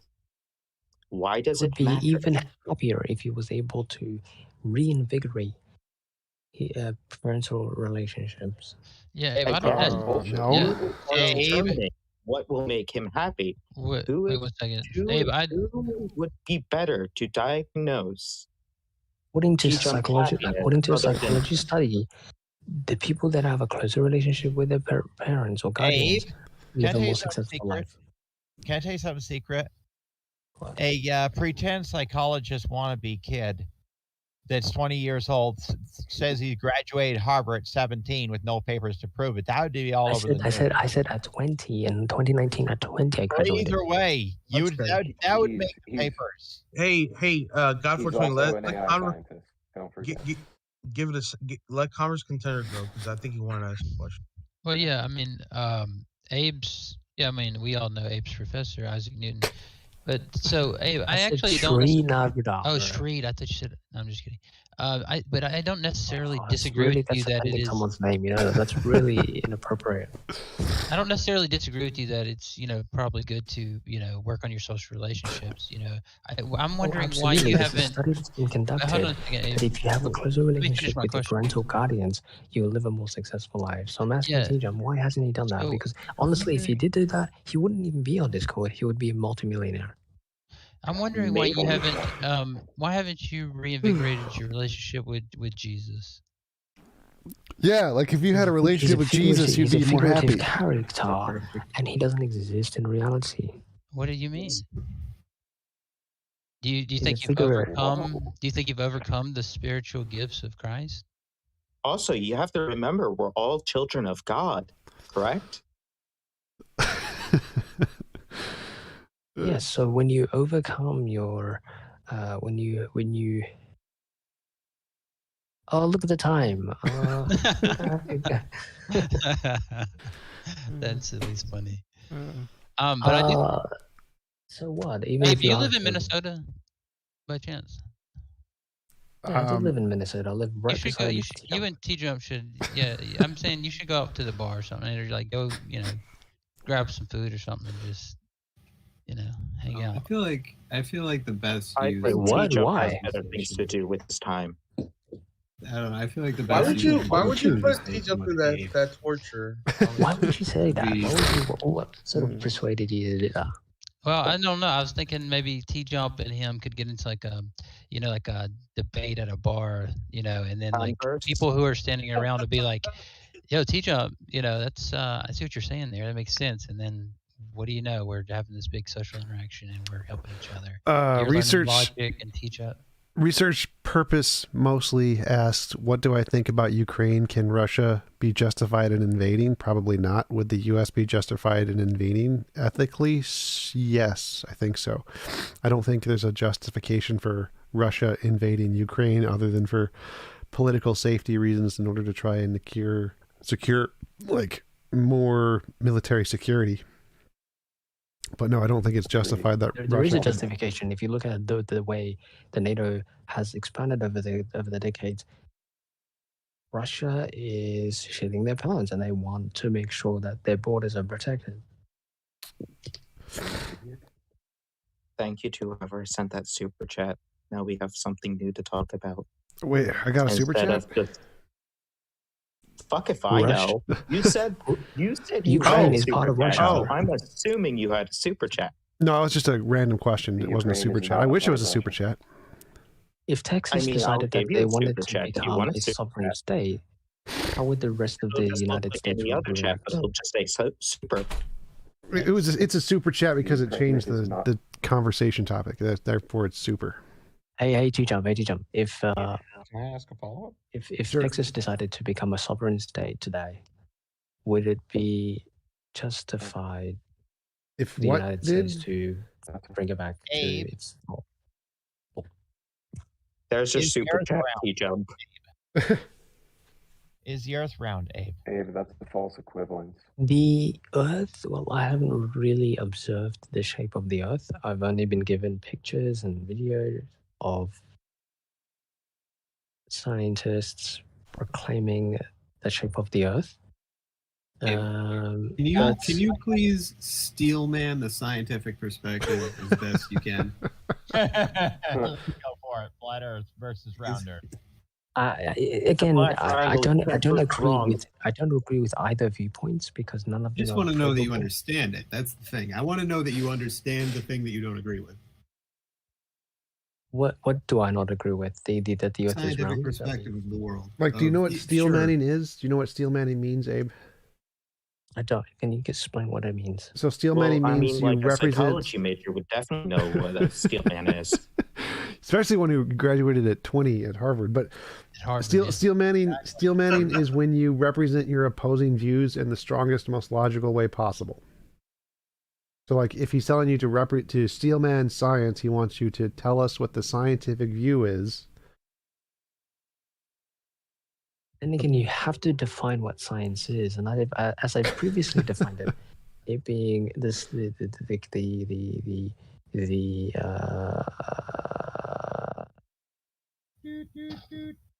investing. Snap. Can someone find the dial-up sound? So if you define science, it's the. Hey, quick question. I think I'm remembering you maybe. Well, maybe not. But are you familiar with Craig Reed? No, who's that? Never mind. There was an Abe that used to come on his channel. I was wondering if it was you. But... Abe is a name he used because his account got banned. So he's Mango. Gotcha. I might know. Oh, okay. I think I remember you from the politics. I don't know who that is. I don't know who that is. Please shut up. His name is Eyebrow Mango. So, yeah. Hey, Abe. As a psychologist, could you just tell us what Dunning-Kruger means? Dunning-Kruger. Fucking great. Sorry, could you repeat that? What is the Dunning-Kruger effect? Well, it's simply the bias where it's one of the biases that we have, whereby people with low capabilities don't help them overestimate their abilities. No, I was saying he's looking. So what you're trying to say is you're trying to sort of Well, it's part of it. define That's half. me as being someone who is sort of displaying the Dunning-Kruger effect. No, they did not claim that. They asked you what they asked if you knew what the Dunning-Kruger effect was and if you could explain. I just did. It's a cognitive bias. You're right. It's a cognitive bias. It's a cognitive bias. It's a cognitive bias. He also phrased it the same exact way as the Wikipedia articles. Research purpose mostly, since a super chat. Thanks. Give that guy a follow-up for the Ukraine one. Like it's basically like, if you think about it, if you're somebody who has a high IQ level, the authority of the super chat friend. Super chat's really saving this voice conversation. Really putting in that work, guys. Yeah, I don't think Russia would be justified in invading Ukraine just because NATO is expanding. NATO's expansion doesn't affect anything in Ukraine. It does affect it because you haven't studied history, and so you don't have the historical context. What does the historical context have to do with NATO? I guess. Well, the follow-up I have, I guess, is what do you take about the ethical argument that Putin tries to put forward about we're bringing back the ethnic homeland of these people that's been stolen. Yeah, all right, fair enough. All right, you don't take it seriously, yeah. Yes, we're going to take back the land that nobody really wants because clearly we're going to move people there, right? No. Are you going to move people there? No. So what are you taking it back for? An overwhelming majority of Ukrainians want to be a part of the EU. They don't want to be a part of Russia. Hey, TJump, according to your objective morality. Dude. Considering in the 1930s, Russia killed like a third of the population of Ukraine. It's Holodomor. They don't want to be, they prefer to not have any more starvations. So, yeah. So what? Maybe those killings were justified. Cute. Maybe those killings were justified. Maybe those killings were justified. That's genius. Isn't that adorable? Famine. They died of hunger. Ridiculous. Abe, you're arguing that Russia. What did they die of? Sorry. They died of hunger, starvation, and who caused that? It was the people. It was the Ukrainian government who. It was the Russians who were overseeing the Russian came in and saved them. My God. Wow. You are so silly. It is. Yeah, Abe, you're arguing that Russia should be able to take back the land, right? Like, did you think it's taking it back, basically, right? By force. Yes, they should, because it is a buffer to protect Moscow. Okay, so you guys got to remember, make Russia great again. Make Russia great again. So Abe, Sorry, I had to. It's because, well, do you think that Russia is 2024. is it partially just because Russia it used to be part of Russia or something like that? Well, no, he said that he needs to use it as a buffer. Serves as a like buffer, you need so to. it reduces, So Abe, what you said is that it's geological. It's a geological advantage. They need the land in order to protect against mainland attack, kind of like what America does with. It's a buffer, so it's basically reduces preemptive attacks from NATO. Right, but presumably you don't think that some country, like let's say Africa should take, Israel or the Levantine area because it's strategic, do you? I don't believe in Africa taking Israel. It's not a strategic move at all. Really? Because it's no, I don't, because Africa isn't as developed as the rest of the world, so I wouldn't see how it serves them in any way to take over a land that is well beyond their perimeters. What? Whereas if Well you look beyond. at the two powerhouses of today, the United States and Russia. United States and Russia, it's far more justified for them to take over areas of the world. The Levant. Wait, I got a question. I got a question. So, like, if it's justified for Russia to take Ukraine for strategic reasons, wouldn't it be justified for America to take Ukraine for strategic reasons? Absolutely. But I'm on the Russian side, so. Well, TJump, hang on, TJump. Yeah, no, he doesn't believe this, right? Yeah, but keep in mind, I do. Listen, TJump, I specifically. No, surely you don't. Don't know. Come on. Yes, because these two are superpowers. So therefore, Converse, what did you want to say? In order to maintain the power, they need to strategically Hold up, take Abe. over the Hold world. up, Abe. Hold up, Abe. What do you want to say, Converse? Yeah, you have to understand. You gave him a softball when you said the United States. I specifically asked him about an African country doing it. Yeah. And that was a yeah, African no, because they just don't have the means, the technology. They're not considered to be superpowers like Russia and the United States. They don't need them to take over. They need to be more simple. They don't need technology. They need to be simple. What did you say? Sorry, simple what? They're simple. Remember, simple's better. Out of this invasion, not looking like the bad guy. Yeah, but the thing is, we're talking about the current circumstances. We're not talking about how we should live our lives. Oh, so you're appealing to like a best possible world and then the world we're in. Yes, essentially. Okay, so I don't see what your whole deal was with TJump earlier. Yeah, it's because you're just saying, well, the best possible world is they would have technology and be able to take it over. But since they don't, we have to deal with this world. Yeah, in this world, if if you want to live a fulfilling life, then live a simple life. That's what I was advocating for. Okay. So, I mean, I think the Native Americans should take back the United States because it's more strategic. Yeah, actually, I've got a question with TJump. If you believe in objective morality and in your world, in your possible world, is it moral for the indigenous Americans to take back their land? No, that would still be immoral. That would be immoral for them to take back their land? If they did it by force, yeah. Forcing anybody to do anything ever without their consent is immoral. But did the Americans did they not take the land from the Americans by force? Yes, that's immoral too. So taking it is immoral, and taking it back by force is also immoral. So do you not believe in the philosophical principles regarding inversion? Abrosion? What? So if someone were to do something immoral to you, it's justified for you to do something immoral to them in order to balance out the books.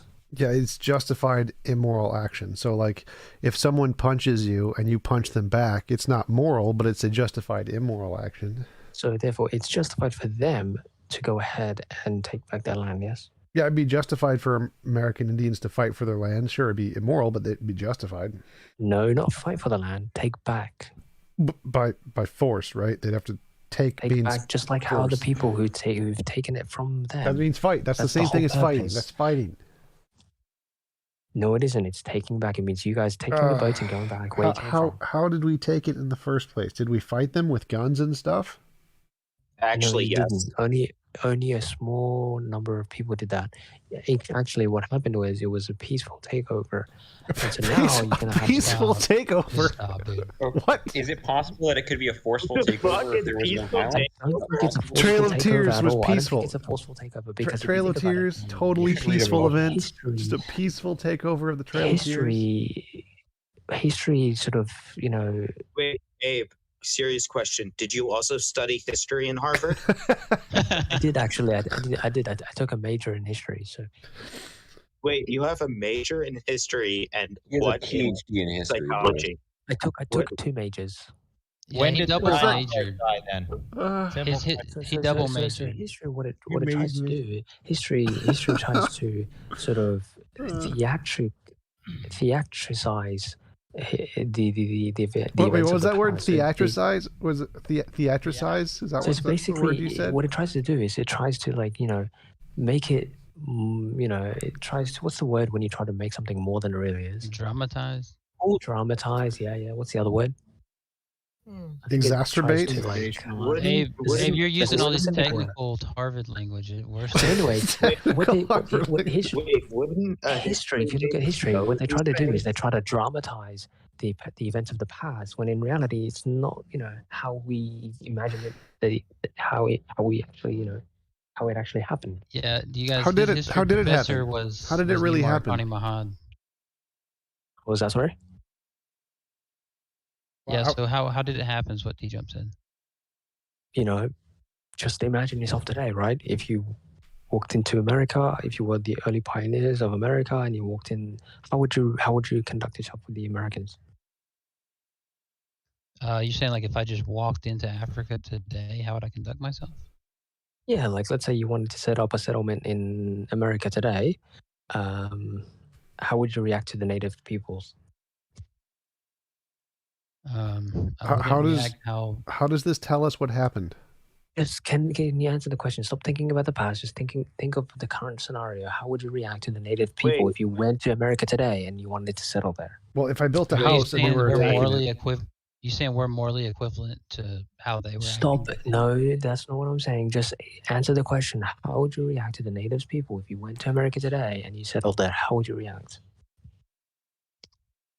Normally, I guess. Put a modern person's moralities on something from. Stop assuming and just answer the question. Did we get any more super chats? No, not yet. No, unfortunately. Why don't you just answer the question? Why are you assuming things? I would treat them like people. Yes. Okay. All right. So you would treat them with people. Okay. You set up your settlements, right? Sure. Why would you think otherwise? That in the past, that do you not really think that only a couple hundred years ago that people didn't act normally around others? Yes, because they like to conquer and shoot stuff and take stuff by force. No, they didn't. That's a lie. It's literally just a few hundred years ago, bro. They do that today. Like that's what Russia's trying to do in Ukraine. This is the same as today. Dude, they did it all around the world, bro. I'm in full circle, aren't we, TJump? The Russian Prime Minister is the most kindest person on earth. Hey, they used to hang people in the streets for dissent. And for being witches. I was reading about today. Actually, I was reading on about the black stock market. The black Wall Street massacre, the black stock market massacre. Black Wall Street. Abe, I was going to ask you about slavery, so I guess. Yeah. Go ahead. Sure. Yeah. Go ahead. Wait, I wanted to see, was he going to say Tulsa was before was you wrong. ask, Abe would be the best person to ask about slavery since, he majored in Harvard about history. Yeah, go ahead. Yeah. But before you go on the Abe, I was wanting to hear what you were going to say about Black Wall Street. So the Black Wall Street, there was a massacre that occurred because of a black man who sort of done some atrocities to a white girl, right? And the white people were going to go to that black community and find the guy and lynch him. That is not bad. That is just how they sort of conducted their. Abe, you believe that? Massacre isn't bad. Massacre is totally normal. So that's because they didn't have a police state. Because they didn't have a police state. Oh my God, this is just getting this is how. Is this what they teach at Harvard? That's what they teach at Harvard. Can I finish, please? Can I You finish? guys gotta remember, this is what they teach at Harvard. You should have went to a more simple university. Can I finish, please? Can I flat. finish? Can I finish? You fucking can't finish. Can I finish, please? No. Can Abe, I I finish? think you should. Sure. I think you should go back to trying to steel man the scientific perspective. So No, we can please, fill in just the can I gaps in your finish? understanding. No, I think I I'll didn't mean to hold you back distract. to Frank planet Earth Frank asked a because question. holy Yeah, shit. no, Please, answer my I was also question. gonna ask, do you know who Eric Erickson is? So Can I do you finish, know who that please? is? Can I finish? Can I finish? Can I finish? Okay, that's fine. If you don't know who that So- is, that's So the lynching that occurred for that black man, that's justified because that's how they carried out their sort of policing, if you will. If somebody committed a crime, they would get lynched. So irrespective of their race, there was a case where a white person did some harm to a white lady. He got lynched as well, even though he's white. So irrespective of race, you get lynched. So that's just how the community ran back then. And if lynching was something, if we didn't have a police state today, then lynching would still be done in America, basically. Wait, Because that's not. Yeah, but you realize that's a straw man. Like the reason why it started was because there were laws that segregated black people from shopping. Well, there was in also white several neighborhoods. other 100 people who died. It wasn't Did you just the not black hear? man. Did you not hear what I just said? I said white people also got lynched for committing Wait. So That doesn't explain it. punishing people from crimes is different from lynching hundreds of people. Like they didn't just lynch one guy; they killed hundreds of people. It was a massacre, not a single death. It was a massacre, and if you look at the numbers, it was even. The people who got injured was also the white people as well. You did realize that. That doesn't make it moral. So killing hundreds of people TJump. to lynch TJump, one you gotta guy. remember, they not were moral. amazing people on both sides. You have to understand that if a black woman or a black man, I'm sorry. oh my God, these people just keep interrupting me. If something happened to another person, like a black person, right? The black people would also come to the white community and destroy their own community as well. There's evidence of that. So Abe, you think that because of a couple of lynchings, they created Black Wall Street instead of it being about financial issues, like also about like how they were prevented from shopping in white neighborhoods and money circulation things? You have it all twisted, bro. You have it all twisted. So the reason why the reason why segregation existed is because the people in that time knew that in the entire world there never existed a group of people where they had a society where there was a mixture of race. Never occurred in the world that you had a white and a black in the same city. Never. It was only recent times that we started to sort of have mixed race cities. That never occurred in history ever. Not true. And so the concept to Should them. we show you a few places that are like 3,000-4,000 years old that are mixed races? Maybe even 5 years. It never occurred ever. It never occurred ever. Never occurred like in Islam, where the nation was a hub for trade and had different nations and different cultures from all over the world. Yeah, everybody had their own nation. Everybody had their own group. Everybody sticked with their own group. They didn't mix with That's not true.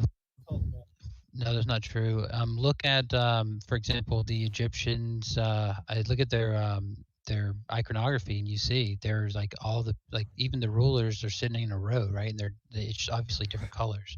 You have what looks like. But see, the thing is, Egypt is an instance of America. America is an instance of Egypt. What about Egypt is an example of America, basically. How about the Incan Empire? Wait, Abe, did you take a class in Egyptology also? Yeah. So Egypt is an example. It's an example of America, right? It's a society of mixed people. That's why it failed, because they mixed. That's why it failed. Well, Abe, you can't say that something Egyptian history. Yeah, you can't say that something that existed before the other thing is an example of that thing. America's an example of Egypt, maybe, but either way, it didn't matter because mixture was happening. It doesn't matter because throughout America the is heading to failure because they allow mixing. Mixture of races is not good. It's nothing like Egypt. Why is it not good? That sounds like a moral claim. Wait, so you're a white nationalist now? Yeah, he is acting. Oh my god. Where did that come from? What the fuck? I think he's a Well, Native he's a American segregationist. nationalist. He just wants Native Americans You just to said just... mixing the races isn't moral. That's practically saying you're a white nationalist. Well, he didn't say he was isn't white. racist. Segregation isn't racist. Segregation is not racist. Segregation is merely the preservation. Can I finish? Segregation is the preservation of your identity. That's all it is. That's all it is. It's not racist. Segregation's worse. Do you know what words mean? Segregation. Well, of course Segregation he is knows the what words mean. preservation of your You guys gotta segregation is the remember, preservation of your identity. he's a double major at Harvard. Triple Stop criticizing major. me and just listen to my arguments. Segregation is a preservation of identity. When you remove segregation and you allow mixture of races to mix, you'll find that people have identity crises now. They don't know who they are. Now I see Doesn't why the state regulate the segregation, though? Segregation is the preservation of your identity. No. It's the state is the one that segregates.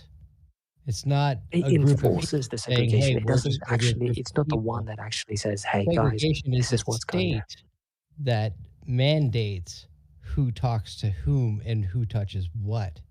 That is, the segregation isn't a group of people saying, "Hey, we're going to all band over here, fuck these other guys." Segregation. It is. the state Segregation that occurred. mandates- Segregation. No. Segregation existed. There's a difference Well, what if they between was people who government want to hang out well with each before other. government interference, segregation existed. No. What Yes, you're talking about is look like into the history. I've studied it. I have a neighborhoods major in history. You and don't. groups of people that said, "Hey, we're these groups of people. These groups of people could go fuck themselves." Segregation No, that's is not what when a happened at all. state You have a mandates the misinterpretation of separation. history. You've been Chili, you brainwashed. gotta remember, You've been this guy was a brainwashed. major at Segregation has Harvard. always existed. Segregation has existed since the Yes, beginning of that's time. right. The beginning of fucking time, you idiot. He is So the Abe, ultimate. you are against Abe, freedom. I got one question for you. One quick question. What's your favorite color? Segregation is the preservation No. of identity. Just one simple question. What's your favorite color? Segregation is the preservation of identity. Answer the When you question. remove segregation, you have people, you have a population of people Not about suffering race, from just generic color. Just What is just your favorite generic. color? What's your Everybody favorite fucks us, color? so we're all the same identity color. That's crisis. a lot Identity simpler. crisis is a huge problem in our country today. Identity crisis. Identity crisis. Identity crisis. Abe, so you're against freedom of association? No, you can go ahead and talk to your white friend for business or Well, wait. association. You are shockingly ignorant. Can I finish? You can associate and have business with others, No, but you must shut the fuck understand up. and Dare preserve you, your Fine. identity. You're speaking to a double major from Harvard. All right, guys. Stop I'm criticizing falling me. asleep. That's not conducive to this discussion at all. All right, I'm falling asleep. I'm gonna go to bed. Hold up. All right. I'll see you guys All right, later. TJump. Peace out. Later. See ya. Please server mute him before you go. And boy got ideas. I server muted you because you have like a lot of background noise. Could you like fix your mic, and Frank or whoever's in? Could you like unmute him to see if he can fix his mic? I'll see you guys later. Have a good night, Tom.